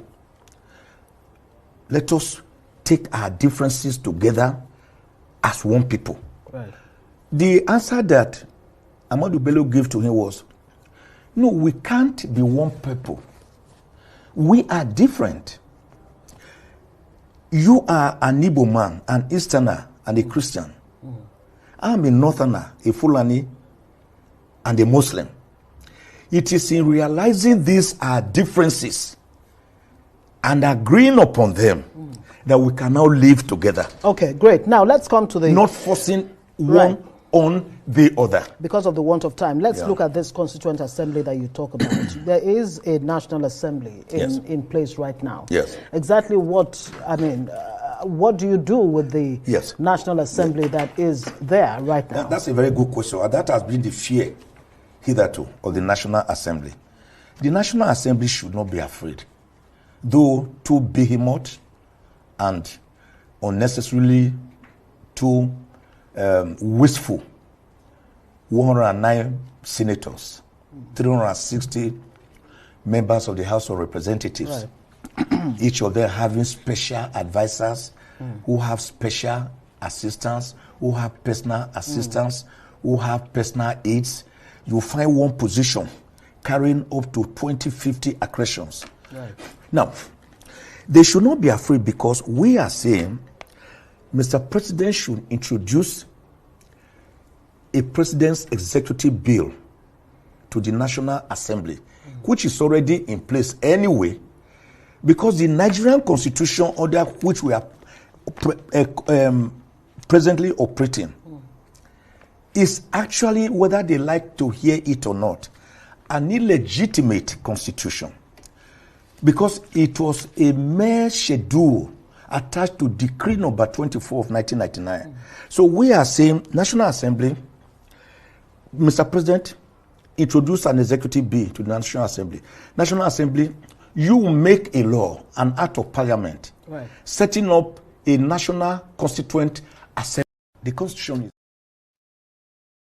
Yeah, that. So out of all of that, right, the only thing I pick out of that is the Ahmadu Bello and Azikiwe's conversation. We have read that from this our own history book collections here. Remember, when Azikiwe said we need to be one people, we all need to come together and become one people, because we are all the same people. We are no. Don't get it wrong, Azikiwe. We are not the same people. You are an Igbo man, a Christian from the eastern Nigeria, right? Bello is a Fulani man, a Fulani Muslim from northern Nigeria. Now, it is only when you understand these differences and then respect these differences and agree, right, to stay together, acknowledging these differences, that's when you can now say we have come together to be one, because we identify our differences and everybody know their own space. All this nonsense about we are one. We are not one. I'm a Yoruba man. You are an Igbo man. He is an Hausa man. How are we one? What makes us one? I don't speak Igbo. You probably don't speak Hausa. He doesn't speak Yoruba. So what makes us one? So we have to actually agree to want to be one. Well, in this instance, right, a lot of us don't want to be one with anybody like this way. It has to be on our own terms. And part of that term is that, number one, let everybody, we have enough, we have all enough space for everybody to actually run their own countries, right? And then you give everybody the chance to belong to wherever country they want to belong to. You decide that, okay, you have proximity with the Yorubas, you can join Yoruba Nation. You have proximity with the Biafrans, you can join them. If you want to start your own Ijo, Ishekiri Nation or what have you, yes, you can. That's what we are talking about. Stop accepting the terminologies they give to some of you, calling you minority. What the hell is minority? Why would anybody call you a minority? That is just to first kind of disarm you enough to say, when we are talking, people like you should not talk. Hey, let all the big boys talk. We'll decide for you. That is not how you make up a country. Every sector should have a say to say, yeah, we want to be part of it. Oh, no, we don't want to be part of it. We need to have that. We not constitutional conference for now. Let's first have that, what do you call it? A referendum that says, do people want a new constitution to start with? Oh, that's a referendum. They say, yes, we do. And what's going to be in that? Oh, yeah, it's going to just be the constitution that's going to explain to all of us the terms and conditions that we agree to still be part of this contraption temporarily. And if we choose to exit, this is the exit door clause in that book. It should be there. Why are you afraid? It should be. This one talks say no. The issue is not a new constitution. It is the issue is that of people who are going to implement it. Shekarau is a former Kano governor. Governor of the state. Then you have served in the National Assembly. Exactly. Then you have a very holistic perspective. I was in the public service for 26 years. Absolutely. The permanent secretary, and so we know all so this. you've seen it all. Civil servant, elected governor, a minister, elected senator. So you have a holistic, and I'm talking to the right man here, who's had a very good grasp of Nigeria. Now, let's begin. There are those who believe that the problem of Nigeria, first and foremost, is its constitution. And there are those who argue that, yes, it is the problem of the of constitution, because the constitution does not agree or does not really reflect the tendency of the different constituents of Nigeria. It doesn't really reflect that word, the people of Nigeria or the peoples of Nigeria. And there are those who will say, let's jettison it. Let's really have a constitution that will reflect, in truth, the people of Nigeria. And so if we are to do that, and based on what Chief Emeka Anyaoku is saying, maybe we should forget about the past and look towards the future. Is how to jettison this constitution the right way to go? Well, I think, you see, no constitution on earth, no any written law on earth is perfect. And hence our constitution, no matter what changes you make, with time, circumstances do dictate what to adjust, what to change, what to remove, what to add, what to cancel, what to improve upon. So while I agree that the Constitution is full of some discrepancies where there are disagreements, which were discovered through the process of our operation, but I think it's not totally the issue of the Constitution. No matter how perfect the rules and the regulations or content of the Constitution are, it is still boils down to the operators of the Constitution. Let me quickly give you an example. The Constitution separates powers between the executive and the legislature. It's just to give a defined role of each of the two arms of government. But what I kept emphasizing, the ultimate goal is the generality of the Nigerian populace. So whatever law you do, it is affecting the general public, and therefore there must be a meeting point. I expect the executive to always carry the legislator along. If I may quickly give an example of my operations in Kano, I had 40 state assembly members, out of which about a dozen were in the opposition, the PDP then. There was nothing we did without I met them at the end of every month. I call all the 40 of them. We either take lunch, we take dinner, we exchange felicitations, we joke, and then we sit down to discuss issues of the state. They will advise us, we will advise them. There was no time I sent any proposal of any legislation to the State Assembly without we sitting down to discuss and the details, dotting the I's, cutting the T's. So by the time we send anything to the State Assembly, almost all of them are in the picture. There was no time we prepared any budget without the State Assembly. I expect such a thing to operate even at the national level, where the president will be interacting not only even with the leadership of the National Assembly. Once in a while, if I were the president, at least twice in a year, meet all the legislators in a room, declare an immunity for all, let everybody say whatever he wants. Anybody shown that will abuse you inside the room will not do so outside on the street. Allow them to vomit.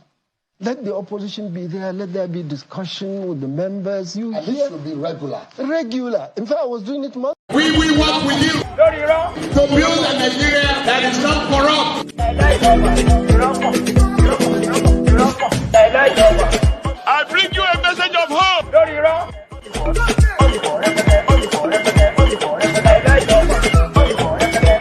We are going to spend a lot of resources on education. Loriro. So that's a northern politician who believes that there's nothing wrong with the constitution. Of course, to him, it has benefited immensely. And the crafter of that trashy book or constitution, they are northerners. Yeah, it was the time when the military government of, or military regime of Abdul Salami Abubakar used Decree 24, the military edict, as the new constitution for the supposed incoming democratic government. And it's been 25 years. Politicians have been the richest, while the people are the poorest in that contraption. So yeah, it's worked so far. Why change it? Let's just kind of use another means. Those elites are the ones who don't want Nigeria to break, remember? Nigeria will break. And it is not because I want it, which I do a lot, or because you don't want it. It's going to break because the greed of these rogues is now totally out of ordinary, and their greed will consume them. I like this. So when you talk about rotten system, people make up that rotten system. You know that. When we talk about the criminal politicians, then maybe we should not leave out the criminal civil servants. They all work to make the system what it is. Look at this lawyer. This video I'm about to show you is on Mayegun's Diary Politico this morning. And I'm very happy that a lot of Nigerians, which I have told you many times, many Nigerians don't hate corruption. A lot of Nigerians don't really hate oppression. What many of them complain about, or why some of them even come to watch Mayegun and agree with Mayegun that these people are bad, is simply because they want you to know that they are not benefiting from that corruption. It's not just the politicians that are looting your money. There are those who are making it easier for them and making the documents to disappear. The civil servants, which are popularly known as evil servants. This one happened inside a court in Anambra. So I put it on Mayegun's Diary Politico, and guess what? Nigerians were there. What is this? Here you know, collect money from your client, eh? How much is 20,000 naira? And you know, can't you just pay them? Let me show you this. I am in the premises of Magistrate Court 2, Oka, Anambra State. I am here with my client. You can see us. We are still in court. The Honorable Magistrate granted my client bail in a very simple offense. And my client met the conditions of the bail.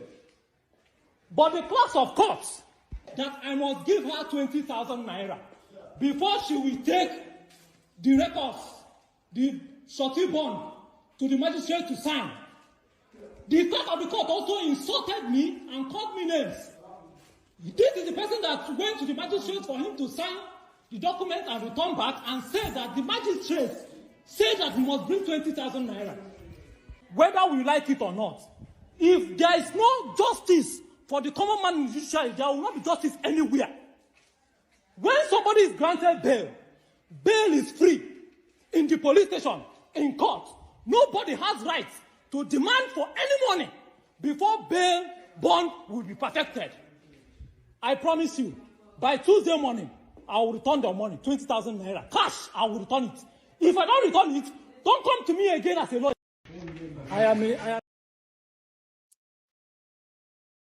Nigeria. Everybody will come here and say, "Oh, no, these criminal leaders in Nigeria, they know they fear God. They were so heartless. How can they, that stuff?" But they are more evil than these criminal politicians. It's just that they don't have access to huge amount of money like the politicians. These are the fixers in the system, entitled. They are paid, though. They've got salaries, though. Yeah, maybe they are poorly paid, but whose fault is that? Everywhere you go to, you will see people who are supposed to be workers begging, openly begging for bribe before they can do their job.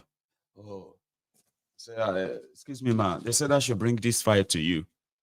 That you are going to take it to Oga to sign it, please. Yeah, man.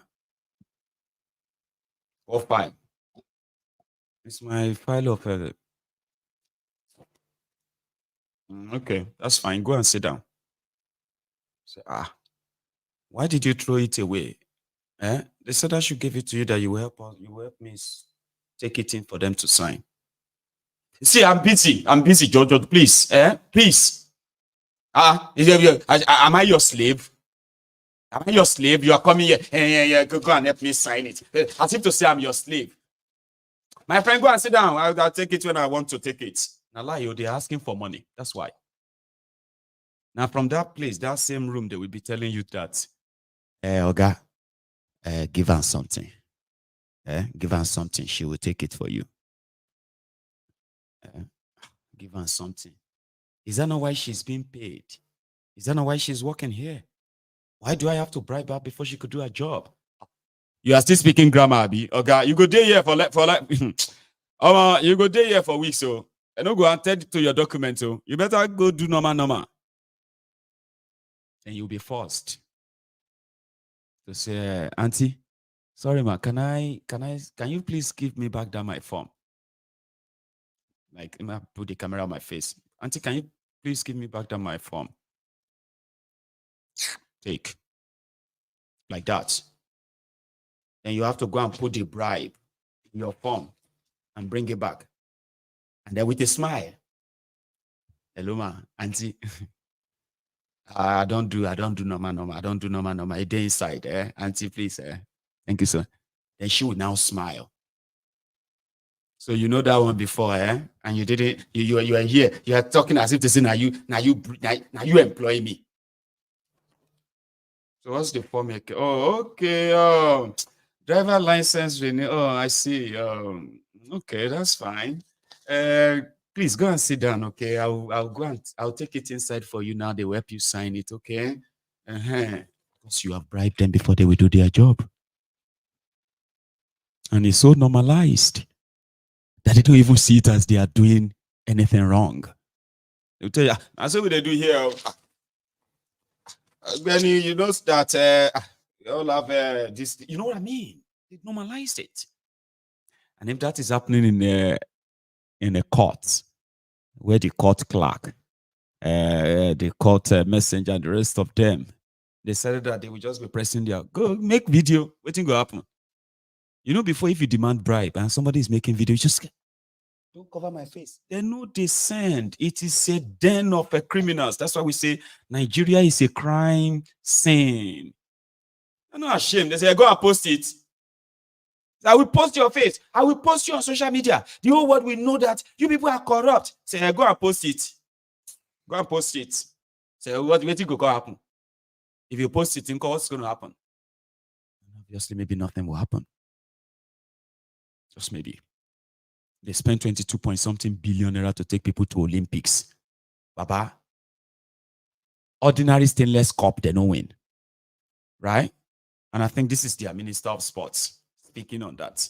22-point-something billion. Keke, they no buy for the person with the right keke. Others, 400 by, what's that one? 100 by 4, been a 400 relay. They go do mistake, no stay their lane. They go match lane, they cancel them. Now, all of them, they went to Olympic, not a single medal. In over 329 games. 329 different sporting competitions. Stainless cup, ordinary stainless cup, they no bring back home. Listen to their minister. So for me, my takeaway from this is that please, my hope is that we can use the outcome of this, as bad as it has been, as a positive for Nigerian sports. I mean, it's that's a way of being taken. maybe we're met out of here with 1 bronze, 1 silver, whatever, we'll think that we'll try. Maybe it's important for us to know that we're actually nowhere. And that even if we have a bronze in 2016 after not having a medal in 2012, I have a bronze and a silver in 2020, that those results are not the results that a country like Nigeria should get in an Olympics. So let the outcome of this be that eye-opener that the country has been waiting for. So we know, for example, that we need to go back to the very basics. And I've looked at it in terms of the approvals and the release of funds for these Olympics and the Paralympics. The government was never found wanting. All that was requested for was provided.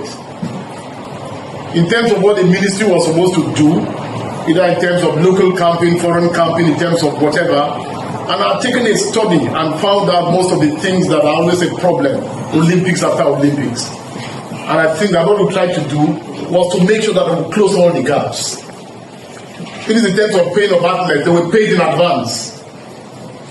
Every leg of the provisions of the allowances supposed to be paid, they were paid in advance. If it was to motivate them, we tried to do so. I wasn't able to visit a camp in Germany. My parents able to visit that camp. But I read, and I'm as bothered and I'm as concerned about the case. I mean, and the level of engagement that I've had in itself is suggest the fact that I'm not one to return to Nigeria after the Olympics and to just keep quiet about it. I think that I'm determined, and the ministry is determined to get to the bottom of this. You know, who is it that must take responsibility about, you know, the Ophili matter? Somebody must take responsibility. Somebody must be the one that caused it, whether somebody or whether people. Because, okay, you try the best that you can. You try to make sure that, because when you come to an Olympics, every news that is generated, first the world is a global, how much more when the entire world is controlled in one place. So every bad news doesn't do the country well. And I'm glad one of you has admitted and appreciated the fact that for the first time, the ministry made sure it avoided the pitfalls of the past Olympics. And we did, okay, the Ophili post, the first one that came, underscored how in 2020, a number of them couldn't take part because they had not done their art of competition. You know, for this Olympics and for this ministry, not only did we make sure that that wasn't a problem, for the first time, we got the president to send a bill on anti-doping. And the Senate and the House of Rep both passed that bill. You know, so we pursued it to that point. So you do all of this, and then somebody somewhere, you know, does something that gives us the first negative. It doesn't. I mean, it's not something. It's inexcusable, and I think that we're going to get back. If in the past things like this happen, and then people go home and keep quiet, we won't keep quiet this time. You know, people have tried to call me, set up that. And I'm going to look at the next couple of days before I go back to Nigeria. Even if I have to be the one to sit down there as chairman. I'll interview the people and interrogate and know what's the problem. I know what it is. If I don't think I trust anybody enough,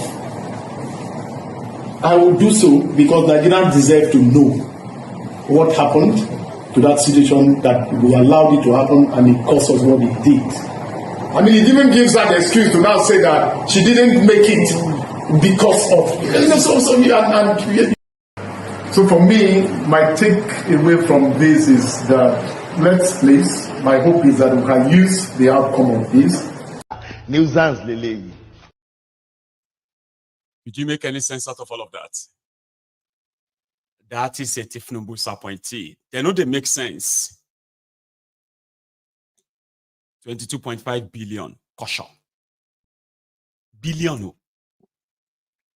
It is either the athletic, whatever, failed to register athletes before the deadline, only for the athlete to get to Paris and figure that they were not registered, and their dream, Olympic dream or whatever, shattered. In fact, their Olympic in France, in Paris, saw so many Nigerians who had to go and represent other countries after Nigeria happened to them. And they won different medals, gold, silver, bronze, and all that. And you are saying the name. Yemisi Badejo just won silver for Germany. Then you see Ijeoma Okoro. She just won gold for American relay team. Is that same Ijeoma? Ijeoma was there last Olympic to represent Nigeria, but they don't register her, so she couldn't participate. That is why she's now representing America. And guess what? They were not even calling Yemisi that is represented Germany. They were not saying this Yemisi is Yoruba Nigerian German. No. They were saying a German won this medal for Germany. An American won this medal for America. Ijeoma is celebrating. I'm using those names because this I can't give you the, like the accurate ones. But you get the context, Abi. Nigeria happened to them at the last minute because it's always, all events is always like a cash out time for them. So I have one more thing to show you before we take calls. I want to see if we can take calls for maybe about 40 minutes, okay? I know I've kind of overshoot my time, right? So those of you who did not learn from history, maybe once in a while like this, we should always knock this back into our heads. Ronokus of Lagos, the Rono Nazis. There is something that happened on the I think it was 1st of January, 1970. And this was immediately after the genocidal war against the Igbos. The first set of Yorubas interviewed that now that the war is over, what's your view? They were begging the Igbos to please return. Please return now. Please return to Lagos. This video I'm about to show you is actually about 54 years old video. Do you think it will be easy? Yeah, the Igbos, after losing over 5 million Igbos to this genocide, they were the only people who came back and pretended that Nigeria didn't hurt them. They spread across Nigeria. Man, they opened up most part of Nigeria where they set up their own businesses, raised families, build homes, hundreds, if not thousands of kilometers away from Biafra. After that genocide, they tried to be Nigerians. But the Cold War continued. Your fathers, your grandfathers, they started a campaign to beg the Igbos to please return. Please return to Yoruba land, return to Lagos. That's why we love you. We in unity 54 years ago. If you don't learn from history, you are bound to repeat same. But it may never actually act up as the same. 1966, 67 is not the same as 2024 going forward. I'll leave it at that. Thank you so much, everyone, for your time. We'll take calls. Okay, let's take calls for a few minutes so you have a chance of reacting to this. I have already started seeing the growing number of the protesters across Nigeria today, and they call it the grand finale, which simply means they are going to go off the streets after today. The Northerners have not said so, though. They are doing what they call the Al-Qunut, praying to Allah to remove the evil. And Thiefnubu, they are praying Al-Qunut on Thiefnubu. Thiefnubu is seen as an evil that has bedeviled them that must be removed. It is a luta continua, not that kind one. No. I'll be back in a minute. Oh, hang on. Okay, I'll be back in a minute. It's like I've already overshot this, so don't go anywhere.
So here is a reminder that if you are around London on the 24th of August, which is just about 2 weeks away, okay? So you can participate in the Biafra Education Awareness Dissemination BEAD United Kingdom, version. So the continuing lesson and legacies of Biafra, and that's going to take place around Goldsmith University of London, Lewisham Way, London, SE14 6NW, Saturday from 12 noon till Mama Call, but they say 6 p.m. though, right? So I was invited, but because we're having the Yoruba Union Summit in Glasgow from the 23rd to the 25th, that is why I won't probably be, physically available. But listen, if you have a chance of being there, as Biafrans though, yeah, please. I have a caller. Hello there. Good afternoon from here. How are you, Baba? I'm fine, one name. I have come again. Yeah, you are. You know, say Mayegu. I use PG when I come this program so that everybody, Dick and Tom, go hear me, understand me. At least. Yes, so I make I use PG because make they don't say, we don't understand what in talk. Or in no talk with we hear. Before election, I tell you, say obedience, they waste their time, nothing will happen. People come and come chop my head, chop my head. This one now to which day, nobody 10 days when I tell you before this, they are so-called protests. I tell you, say, na Nigeria. Say nothing will happen. Say, Ababumu don't right. Thiefnubu don't lick up like pure mango. You say, make I know what they motivate them. See, I don't let that country to the extent where you say, I'm in Nigeria. I live inside that country before I come out. I see Shege promise, I see them. And I don't see what Nigerians be. When I tell you say that's what it go be, that's what it go be. See, how person go want to protest? He go first give you date, give you time. You know they happen, you know they work. If you don't give me time, give me date. I go prepare. Well, they don't start to say, prepare for us, see what you want to do. Now that they make Thiefnubu no talk to them when they do all the whole thing they do, no attend to them, no address them because already they don't tell them highest na 10 days he go end. And it don't end. You know yield nothing and you know go yield nothing. Until Nigerians learn how to take these government people, these politicians by surprise. When you learn how to take them by surprise, they go do on their toes. Because surprise, you see surprise, nothing fear brave man like surprise. Now surprise kill Goliath too. Yeah. Now surprise. Not to say, David took him by surprise. He never expected David to use that sling of stone to take him down. He was expecting David to come with sword, come and start jumping around with him. You must take them by surprise. You must revolute. You must not listen to anybody when you start. Also, I say, who this? They are wasting their time. Nothing will happen. And they still talk again. I am naval captain, retired naval captain Ogunofo. I was a naval captain. I'm in the system. I know how Nigerian people behave. They are all cowards. They won't do nothing. Like the level. So right now, when people say maybe we are, I'm not agreeing to that although, right? But when people say that maybe the hunger or the poverty is exaggerated, like is this not supposed to be the proof? Like if people are really, really going through it as it is, right? Are they comfortable or they are just scared? Because I don't understand. That is what I'm telling you now. They say a hungry man is an angry man, but in this case in Nigeria, a hungry man is a scary man. Really? Is a caring man rather than being he's a scary man. Scary, not caring. Scary man. Right? Yes, he's scared to die. Wow.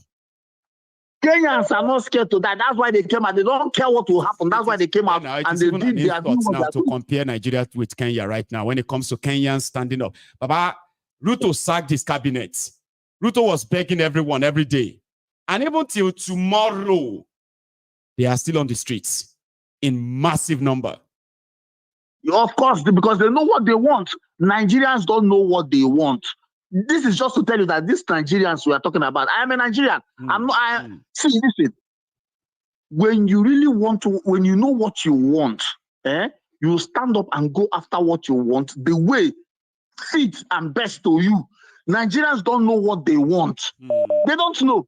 And that is why these politicians, the politicians know that they have been so beaten to the extent that they don't know, they are confused, they don't know what they want. What is that thing that beats them up? Poverty and hunger. That is supposed to make them angry. Rather, it's not making them angry, rather it's making them become cowards. Nobody wants to die. They are so scared. You forget that one day too, you still die. You die today, you die 80 years after, you die yesterday, all death are dead. Captain, you do well. My brother. I hear from others too, okay? Me, I don't talk. I talk, say, people like yourself are going to come and say, I don't tell you, Mayegun. And I'll be like, yeah? You see that I'm going to do that face? I'm like, Mayegun, I don't tell you. And I'll be like, greet Olori for me. Greet Olori, you stay safe, man, okay? You have a good one. Okay, then. Yes, sir. Here, I have another caller. Hello. Greet Olori for me. Greet Olori, safe, man, okay? Can you hear me? Yes, sir. Here, I don't think this caller is ready. So we will probably just wait for another caller who is ready. Listen, if you are calling in, right, you need to please listen to your phone, all right? Some people will be calling like this, and they will be watching the broadcast on the screen. Until they hear themselves or something on the screen, they won't say a word. Please pay attention to the phone. I think I got him back. Good enough. Hello. Hello, Mayegun. Baba. Hello, Mayegun. Yes, sir. Can you hear me? I can hear you, Mayegun. Thank you very much. Thank you, sir. For all what you have been doing. And may Almighty God continue to be with you. Amen. Thank you. But you will need to listen to your phone and ignore that broadcast, please, or else it's going to become awkward. It simply means you are going to say something. We're going to have a break. You're going to say so. Exactly. You get that? So yeah. Exactly. You see, Mayegun. Thank you very much. I don't want to take much of the time because I mean, I will give time to every other people to contribute. Now, if you remember, I remain Otumayegun from history. Yeah. If you remember, Irene. Yes, sir. Gbogbo ẹni tó bá sọ pé níbo ni ìwọ Mayegun máa gbà àbí èmi máa gbà ọ̀run á kù wọ́n lọ Ọlọ́run á dẹ̀ mú wa kọjá lẹ́gbẹ̀ẹ́ wọn. Now let me tell you one thing. If you recollect, sometimes on the July 28th last week I called you, and I told you despite the fact that I've been your longest fan for more than 7 years in this United States, I was opportune to call you last week. Now, what I told you last week was that watch out. You see this, what is it called? The protest. It is not going to hold. It is not going to hold. It's not going to hold. I said, doesn't mean that we are not going to protest. Our people are going to protest, but we are not going to achieve nothing at the end of this thing. You see, let me quickly remind you one thing, Mayegun. Yes, sir. There's one of your brother, Mr. Laolu, who always contributes in your platform.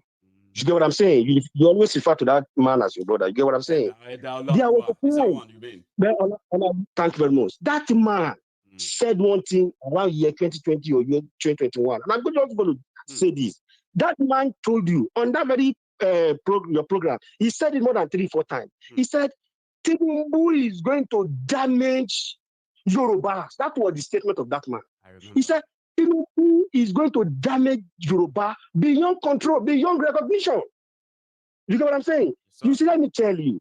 Just imagine what the Arewas, whom we Yorubas reverse to as an intellectual, as somebody that does not, as Momus. See what they have demonstrated. I think that we from the south.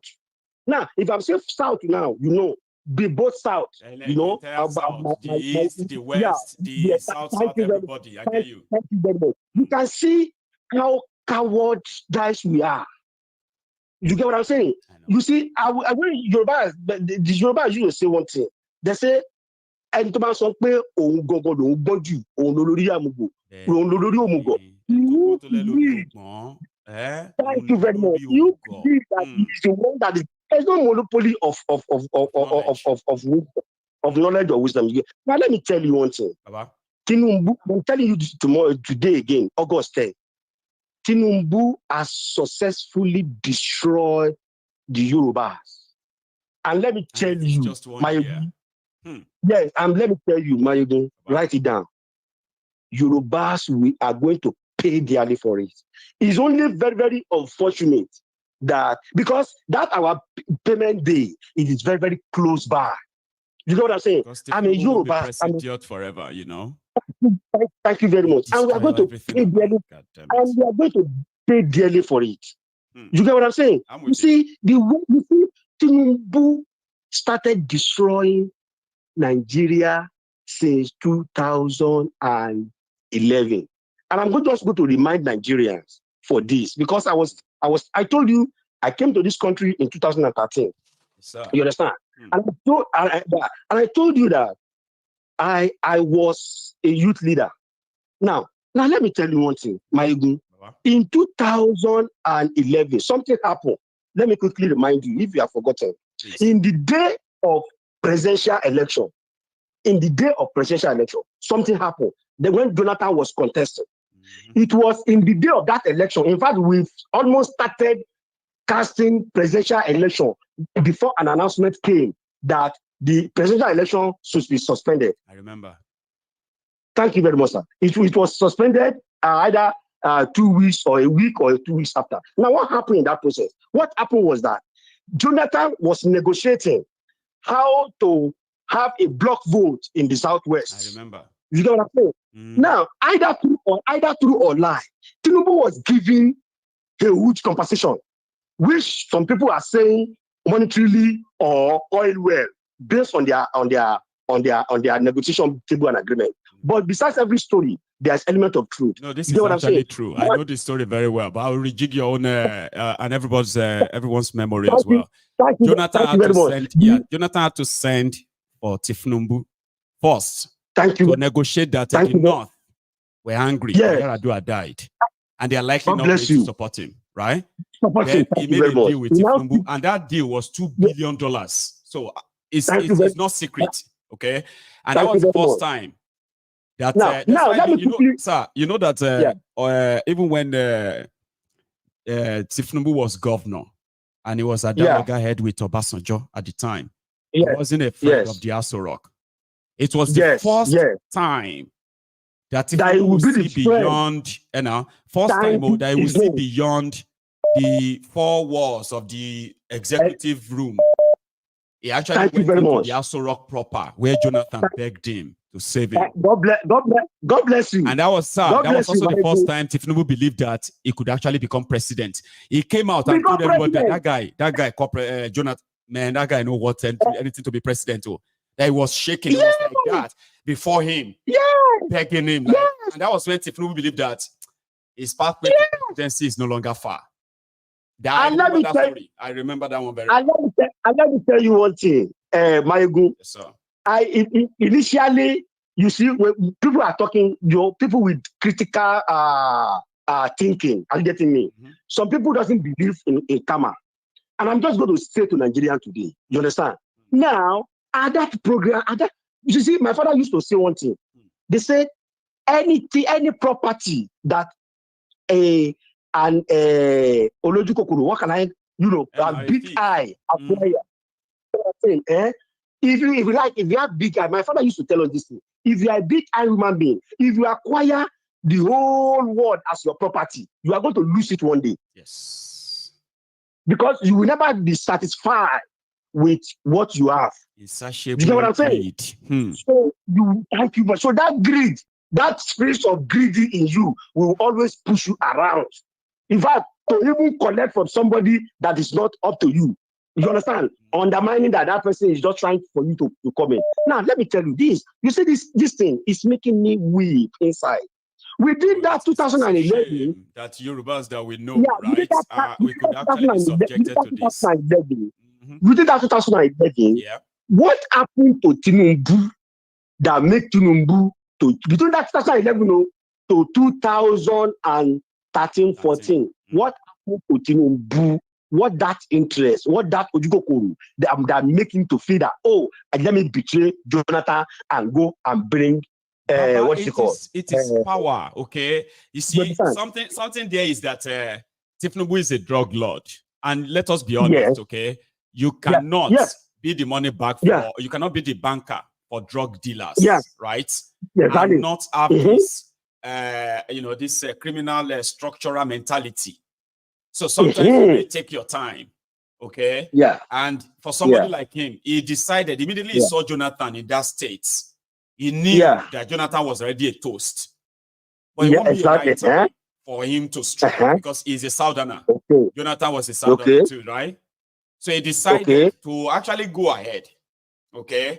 And dance to the tune. Meanwhile, don't forget, Jonathan was actually really going to be voted for in the South anyway, right? These circumstances, the likes of Thiefnubu and Co. may just have to spoil that somehow for him by rigging. So what he told from them was that, please don't touch my stuff, right? Please let people express it. And they were like, okay, 2 billion. Now, Thiefnubu saw that, I can be president. Now, Maegu, there are one or two. There are just 1 or 2 points. Let me tell you one thing. Hello, Maegu, are you there? I'm still with you. Thank you very much. Now, do you know what Thiefnubu did? What?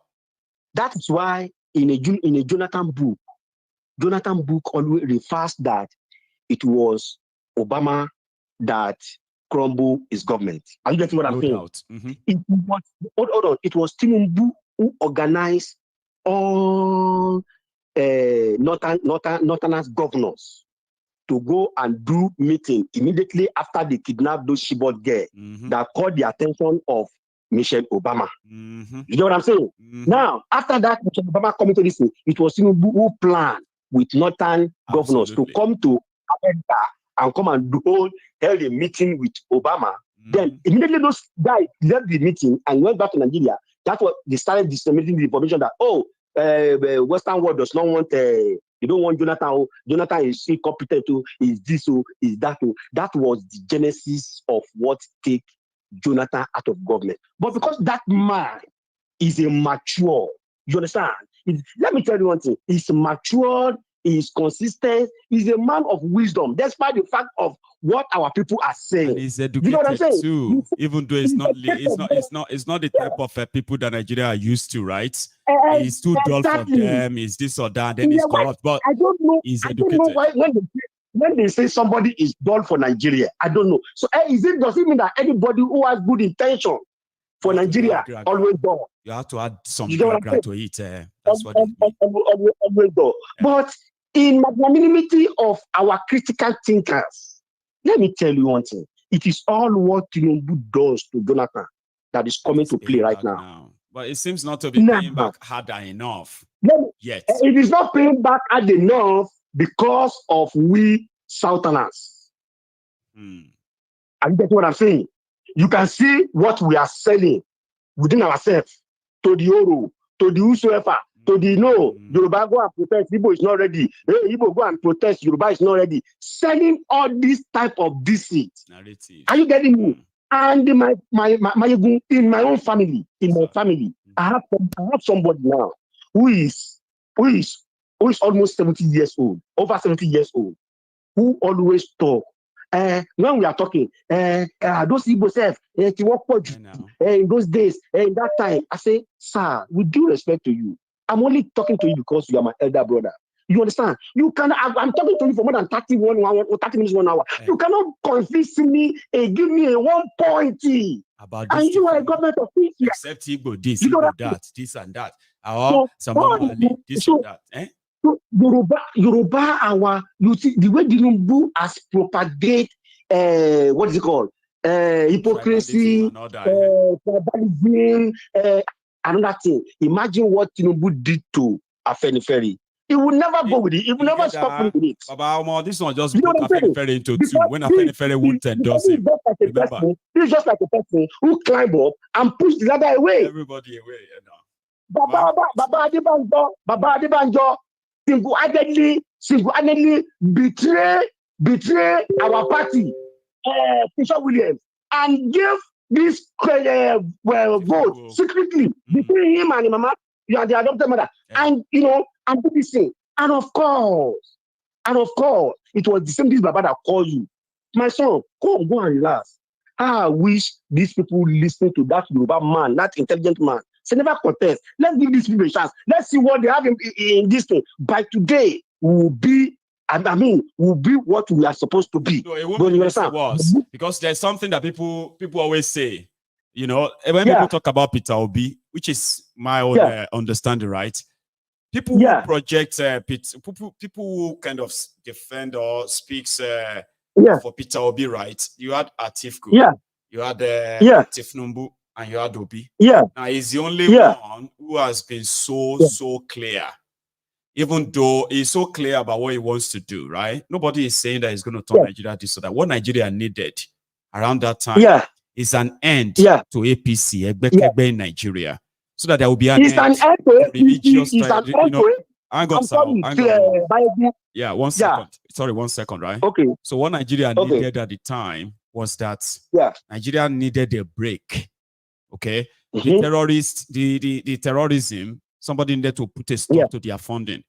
The looting and the rest of all these wastages, buying this, buying that. Somebody needed to put a stop to it, at least temporarily. You see that of subsidy money they are looting. Somebody needed to put a stop. And that's all that will just suddenly turn things around. Because the money is no longer going to these guys. They will be available. It's not going to turn Nigeria overnight. But you have something to say, this thing has stopped though. That's one has stopped though. But look at it today. You see, let me tell you, what is it called? Peter Obi, we do magic. Even that magic is going to be beyond his own imagination.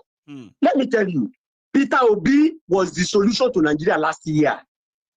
Are you getting me? If we have working Nigeria, if we have working country, Nigeria is not a country anyway. You understand? Based on all our advanced best brain Nigeria, who always talk in your platform. Maegu, no, it's not by echoing you or pulling your leg. I get you. In fact, with your standard of broadcasting in Africa today, you understand? You are African CNN. Thank you. You understand? We regard you as an African CNN because we get direct information. People with best brains talk on your platform. Yes. They ginger people up. Yes. They wake people up.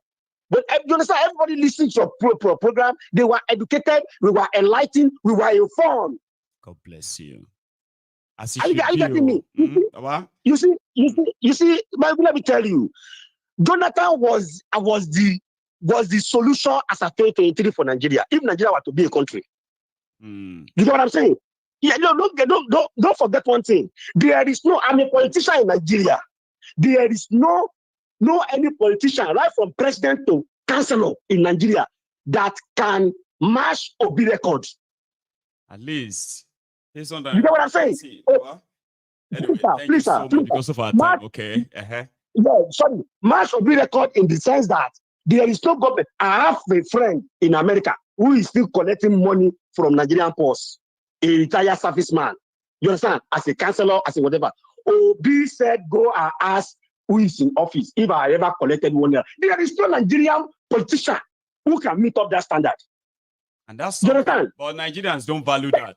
They are like, and so they don't value that. I'm like, what the they don't value that. That is where we are now. You see why I go on this is that Baba Adebanjo, all those Baba, God bless God. That Baba has seen future. They are seen front. That my son, it is not your time. You should have allowed Obi will have give us what we want in terms of production, not consumption. You know what I'm saying? But we decided to continue with consumption. Now, let me tell you. No, don't tell me anymore, sir. Don't tell me. We have time, okay? We've been on this for so long, okay? Thank you so much. We'll just have to engage some other time, eh? I really appreciate you. God bless you. I appreciate this too. You see, time goes faster than what people can imagine on this platform. I've been speaking to this my caller for about 14 minutes. That's a lot. That's about 4 or 5 people's slots. And I know, we all have a lot to say. But big care. Yeah. Hello. Hey, my good cousin. Hey, cousin, sir. How are you? Fine. Happy weekend. Obama. Also, Obama just man stop and enjoy man law. But if we do it that way, you will see others too that will like. The man is saying the right thing, eh? This is what has been happening since. The man has knowledge of what is really happening. I'm telling you. But most Nigerians don't know. For what he's saying, I've learned a lot from him. I wish he could come back again. Maybe he can come back in the night. Maybe in the evening, in the evening to talk so that Nigerians can understand what is really going on. You understand? Me, I know that the protest is a bit opening eyes, for Nigerians, but it's not the one that will lost on them, I know. No, it's not completely lost. The next one that will come, no need for them to announce this is the date we are coming and this is the day we are going to end. No. Everybody, if you know you are really hungry, you know things are not working right, you will come out by yourself. Nobody needs to persuade you. No need to. Nobody will persuade you. Ẹlòmíì ò tí bẹ̀rẹ̀ sí ń ṣe ọmọ ẹ̀ lórí iná olùgbà tó ló ń bá bẹ̀rẹ̀ sí ń gé ọmọ ẹ̀ sórí iná jẹ́ you will not know that they will not ó ti kọjá because but you ṣe party all around. This is why some people believe that Nigeria is still good. So that means ṣe party, but when there will be nothing to celebrate, even àwọn tó lówó gan kò ní sówó mọ́, then you will see that everybody will come out. Everybody, and this time they will not even announce this one. No. If the man is listening to us, if that man is listening to us, please, my brother, come back in the evening. I'm going to look out for him this evening if he's up. Please, let him come back so that he can educate more people to understand the deep what is really happening in Nigeria, not what everybody is just saying on the surface. There are deep things that is really happening that most people don't even know. We'll meet in. Yes, sir. I have another caller. We only have just about 10 minutes to go. Just 10 minutes. So maybe I can still get one more. Maybe. But here. Hello. Yeah. Hi, Mayego. Hi there, sir. How are you? Yeah, I'm fine. I'm Uche calling from the UK. Bless you. Uche, please. It's been long. I called your show and I miss you so much. I know. But here you are, Baba. Yeah, but I just want to run down on it very. I just joined your show now, and I came across this Jonathan issue, the Ahmadu Bello, and what's it called, Azikiwe discussion, and I will discuss about the fuel subsidy. I will run it very fast because I know we have other callers online. Uche, please. By the time I remember that particular election I wanted to come, a lot of people were yearning for Jonathan, and they say, "Oh, fine, this is the first graduate you are going to get." Blah blah blah blah blah. I'm an Igbo man. And I said, I don't have problem with Jonathan. But in as far as he's under this political party, PDP, he will do nothing because this is an establishment that we have a lot of cannibals, people that never wanted Nigeria well. PDP played a prank to bring somebody very innocent to win the Nigerian masses, and all of Nigerians felt for it. I was the only person. The Jonathan that the Lord will come here to Jonathan, good luck. I was the only person that said, I know the trick these people are playing. This is not right.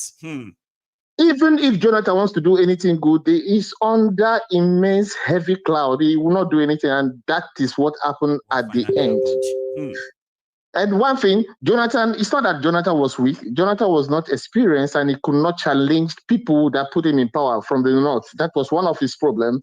And he had one belief that he has very competent administrators to carry out everything. So he didn't really look into their performance and the corruption under them. He believes these are professionals, they know what to do. That was what failed. It was inexperience.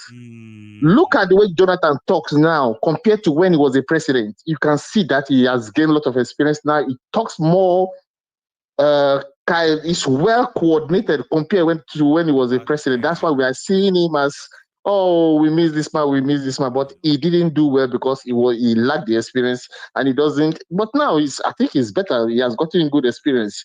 Let's leave that. Let's go to the Ahmadu Bello, this thing. What Ahmadu Bello told Azikiwe, he's right. We are not the same. We are not the same. And there's nothing wrong in that. People need to understand. I don't know why you didn't create everybody yourself. wants to be. I didn't create myself as Yoruba. You didn't create yourself as Igbo. You came here and you discovered that you are Igbo. I'm Yoruba, right? Yes. Why are we saying we are one in the context like say my Yoruba doesn't matter, your Igbo doesn't matter, his Hausa doesn't matter? Yes. How do you agree and build a country like that? No. Let me tell you one fact that is even affecting most of them. Everybody wants to be politically correct. Politically correct. Sometimes we want to sweep things under the carpet and forget about this. Don't say this. If you say this, is too sensitive. Blah, blah, blah, blah. When you become too politically correct, we hide the truth. We cannot solve problems. We have to come out and say the truth.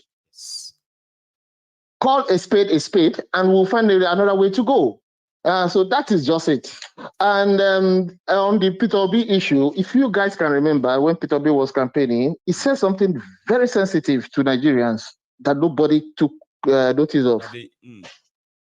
He said, this election is not about, oh, I want my party winner. And he said Nigeria, he warned us that Nigeria is going down. That the person we need is not the normal politician that will come, oh, we have won, come, let's chop and let's share an appointment contract. We are going down. We need somebody that will stop this boundary. Bleeding. The bleeding. We need to stop this. And most people that understood what he was saying knew what he was saying. But those that gained from this corrupt system supported this APC and PDP. And most of these people are the elite Igbos, the elite Yorubas, and the elite Hausas that gain from this system. They are the ones that don't want the system to change. We, the masses, the people that the obedient, people that support it, we knew this is what will happen. And there are so many Igbo people, Yoruba people that gains from this system. They will not want change. If you look at the election as it was going, they took a note and said, men, Peter Obi will win, or this election will go on rerun. And if it goes on rerun, Peter Obi will win. Go on a rerun. That's why. But it just felt like, you know what? That server issue was. That's why they switched off the server. Your constitution says if you have to be president, you have to win Abuja, you have to win this or that, and they changed it. The server, the judiciary folded. No, forget judiciary. Forget judiciary. You know what I noticed? I believe a lot of people called from the north, from the east, from the west, and said, hey, switch off this server. Things are changing. Switch off this server. After then, we'll find what to do. That is what happened. Then they enter the judiciary. When they come to the judiciary, I was hoping, oh God, help Nigeria. If the judiciary can stand and correct this wrong, our country is going to be forever. The judiciary is going to have its stand. Politicians will respect our judiciary. Our country will come back to shape. Even despite the fact we are not the same, once we have a strong judiciary system, forget it. Everything will set into place. Everything will set into place. So it's a shame. It is. We hope, as we said, I never believe in revolution. Nigeria are just going to have to be like this forever until they have to break the entire space for everyone. But when? Yeah. I heard about revolution. I never wanted revolution. Actually, from somebody like me, I have worked in a lot of places. I've worked in UK, America, Australia, Canada, and Qatar and Saudi Arabia. I've seen a lot of things. I'm an engineer by profession. I've managed a lot of infrastructures and assets. And when they were talking about the refineries, I was just laughing. And I said, what the hell these people are talking about? Yes, I know. Refinery is an asset. We call it we call refinery in maintenance a very volatile environment, and the maintenance strategy for refineries is very, very high to maintain. Forget it. You don't have to compromise. You don't have to compromise. The safety standard is 100%. The functionality, engineering, reliability has to be at least your performance must be 90. We have a way of measuring our performance and our maintenance strategy. But because of the corruption of Nigeria, they cannot manage a refinery with that system. You need somebody that will draw a program to make sure every accountability is given up to the screw, to the spare part, the screw, or the bolt and nut that will be used. You We are have the right standard. screw, by the way, not just like a screwed alone. You are That's using what I'm the saying. right We standard have standard. We have standard. Everything will be checked. It will be scrutinized to the letter, because when you have a country, we have inspectors. These are inspectors. They're like auditors. When they come and they found one thing that is not matching up to the standard, it will make a head roll. But we don't have that in Nigeria. Everything is just a functional refinery doesn't turn off operation in the middle of operation. So they will say, you need to stop operation until all these things are fixed. To avoid all of that, you have to ensure. Then you will get a call from the president. Hey man, I'm losing money. Why do you want to shut down? You get. Then so you don't want that to happen. Any employee that want to put your business at risk that way, you don't want them around. Yeah, it's a sensitive environment. It's a sensitive environment. And for the fuel subsidy, let me go down to the fuel subsidy. When we were talking about fuel subsidy, I was looking at Nigerians. They were shouting, "Oh, remove the fuel subsidy! Remove the fuel subsidy! Remove the fuel subsidy!" I just sat back and I looked and I said, "Do these people know what they're talking about?" They didn't know what they were talking about. Do they know what they're talking about? Okay, then Lamido Sandusi and Okonjo-Iweala then came to tell Nigerians, yeah, the subsidy money is going to some cabals, blah, blah, blah, blah, blah, blah. And I look at myself and I laughed. Okay, the federal government is paying, let's say, 60% of the subsidy that comes into Nigeria. Federal government is paying that money, so we are buying fuel a little bit cheaper. Now they say they want to remove subsidy because the money is going to cabals. What they are telling you indirectly is that we are not going to pay again. You have to pay the cabals the difference. So you pay just for us and we don't pay anymore. Exactly. If Nigerians understood the meaning, the technical meaning of the removal, they wouldn't have done it. They would say, no. That's just it.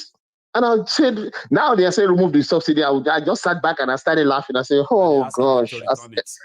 As learned as Nigerians, when they were talking about subsidy removal, you voted Thiefnubu because he said they will remove subsidy at the first time. Do you know the consequences? Like, every country subsidized for a lot of things. They didn't know the consequences. Here in the UK, right? There are so many parts of our lives that are subsidized. It doesn't matter whether. What are you saying? Our coffee, the coffee we drink. But in Nigeria, the coffee we drink is subsidized. Man, you are subsidizing the lives of your politicians, their families, their concubines. They don't even ask for your permission to spend the money. Okay, they just did. Right? Now, you have a subsidy that you are enjoying that helps your economy to relatively be like, kind of, it's volatile, but a little bit like still floating. And somebody removed it and you are sinking. No explanation, no nothing. Nothing. Business nothing. Okay, well, where is the money they save for the subsidy for 1 year? Well, that would be another problem. Money? If you ask them, they will say, hey, the money is where is the money? Where's the money? Where is the CNG? Where is the CNG cars? I know. Where is it this? Where is it that? Come on. So the government remove the burden on them and throw it on us. As well. It's not our business. Thank you, sir. Thank you so much. Thank you. God bless you. Finding time to it's weekend. Yeah. I mean, today. Great. Yeah. I know. Uche, so you have a good one, sir. Okay. Enjoy your weekend. All right. Thank you. Yes, sir. Bless you. Yes, sir. You too. Now that's Uche there, ladies and gentlemen, and he's my last caller this afternoon. I know a lot of you will still probably want to join and call in. Don't worry, keep it till the evening. You are welcome to tell us that. Oh, I wanted to call this afternoon, your program this afternoon, but I missed that time, so I'm just going to say what I wanted to say then. So keep it till then, okay? Thank you so much for spending your afternoon with me. I am going to meet you later this evening, Right, which probably another interesting conversation too. You can always count on me on that, right? So, please, if you are living now, well, we are all living anyway. So before you go, do like the broadcast, okay? If you haven't already, I'm going to see you later this evening. Then also, if you missed the last night's broadcast, it's going to go on live. The replay is going to go on in another few minutes. Enjoy your afternoon.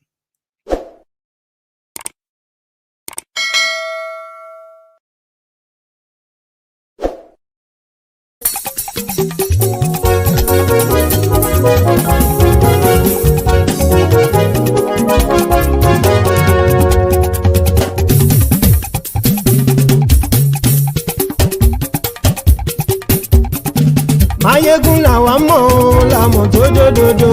Mayegun dayari Mayebi number one. Mayegun làwa mọ̀ làmọ̀ tó dòdòdò.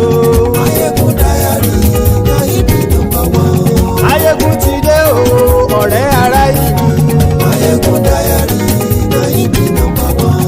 Lórí Facebook lórí YouTube. Mayegun dayari Mayebi number one. Gbogbo bó ṣe ń lọ ni Mayegun já wa sí. Mayegun dayari Mayebi number one. Àṣírí ọ̀jẹ̀lú kì í bò níbẹ̀ o. Mayegun dayari Mayebi number one. Bó bá ṣe eré àní Mayegun máa wí. Mayegun dayari Mayebi number one. Ó sì tún ṣe eré wàá gbọ́ níbẹ̀ o. Mayegun dayari Mayebi number one. Mayegun dayari political. Mayegun dayari Mayebi number one. Godfatherism kò sí lọ́rọ̀ Mayegun. Mayegun dayari Mayebi number one. Ẹ farabalẹ̀ sẹ́ o kẹgbọ́rọ̀ lẹ́nu o. Mayegun dayari Mayebi number one. Àní Mayegun làwa mọ̀ tó dòdòdò. Mayegun dayari Mayebi number one.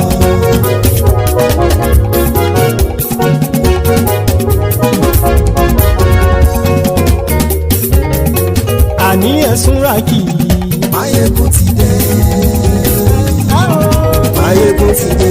Ọ̀jẹ̀lú ẹ̀sùn ràkì. Mayegun ti dé. Àní ẹ̀sùn ràkì. Mayegun ti dé. Lórí Facebook. Mayegun ti dé. Àní ẹ̀sùn ràkì. Mayegun ti dé. Lórí YouTube. Mayegun ti dé. Àní ẹ̀sùn ràkì. Mayegun ti dé.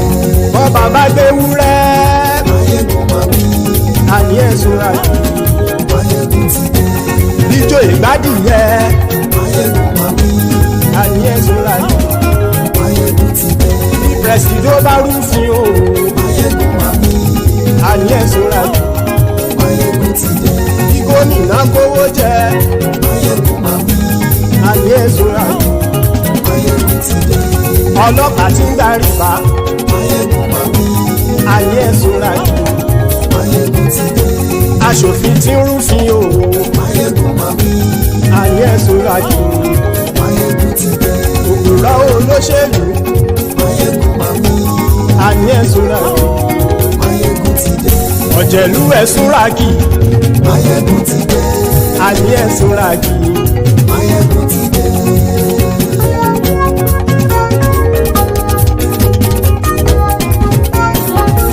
Mayegun ti dé.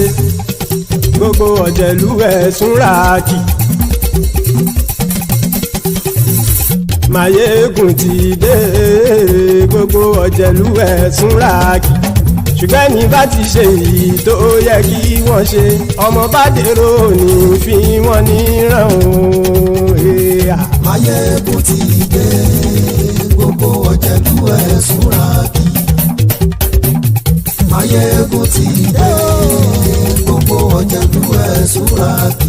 Ṣùgbọ́n ní bá ti ṣe èyí tó yẹ kí wọ́n ṣe, ọmọ bá dèrò ní fi wọ́n níran. Wọ́n fowó bẹ́ẹ̀ o. Mayegun ó sọ pé wọ́n ò bẹ́ẹ̀. Wọ́n fowó bẹ́ẹ̀. Mayegun ó sọ pé wọ́n ò bẹ́ẹ̀. Oníkan ṣáàtì ṣe èyí tó yẹ kí wọ́n ṣe fáwọn ará ìlú tó gbé wọn débẹ̀ o. Mayegun ti dé. gbogbo ọ̀jẹ̀lú ẹ̀ súnra kì. Máyégún ti dé gbogbo ọ̀jẹ̀lú ẹ̀ súnra kì. Ṣùgbọ́n ní má ti ṣe yìí tó yẹ kí wọ́n ṣe ọmọ bá dẹ́rọ̀ ò ní fi wọ́n níran.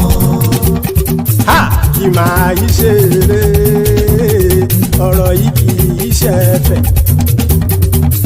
Kì máa yí ṣe eré ọ̀rọ̀ yìí kì í ṣe ẹ̀fẹ̀. Ẹni bá ti lè lẹ́bọ̀ lẹ́rù o ọmọ bá dèrò kàṣàyè tú wọn síta. Máyégún ti dé gbogbo ọ̀jẹ̀lú ẹ̀ súnra kì. Máyégún ti dé gbogbo ọ̀jẹ̀lú ẹ̀ súnra kì. Ṣùgbọ́n ní bá ti ṣe yìí tó yẹ kí wọ́n ṣe ọmọ bá dẹ́rọ̀ ò ní fi wọ́n níran. Tẹnitẹni ọmọ Máyégún ọ̀rẹ́ ara ìlú mọ̀mọ́ ni mo fọlọ́run ṣọ́ ẹ̀ bá kìlẹ́bù. Lóòótọ́ olódodo ìlú ọ̀tá ìlú mọ̀mọ́ ni ìwọ ṣá máa ń ṣọ́ra kò sì mọ́ bẹ̀rù. Bọ́tà ń lè rí bóníṣègùn lé káwọn mọ̀mọ́ fi ṣera wọn ni ó ti dẹrùn tí wọn ò gbọ́dọ̀ sè mọ́bẹ̀. Èèpo ọ̀bọ̀ lọmọ bá dérò tàjẹ́ ò gbọ́dọ̀ jẹ́ ó ti jọba lórí àbínú ẹni kò sì mọ́ fòyà. Àìsíwọ́lu ní ẹnìkẹ́ ìgbódì ẹyin lábàrá o ó kó ẹni tó bá dán o àkàmù. Máyégún ti dé gbogbo ọ̀jẹ̀lú ẹ̀ túnra kì. Máyégún ti dé gbogbo ọ̀jẹ̀lú ẹ̀ túnra kì o. Ẹni bá ti ṣe yìí tó yẹ kí wọ́n ṣe ọmọ bá dèrò òní fi wọ́n níran o. Máyégún ti dé gbogbo ọ̀jẹ̀lú ẹ̀ súnra kì.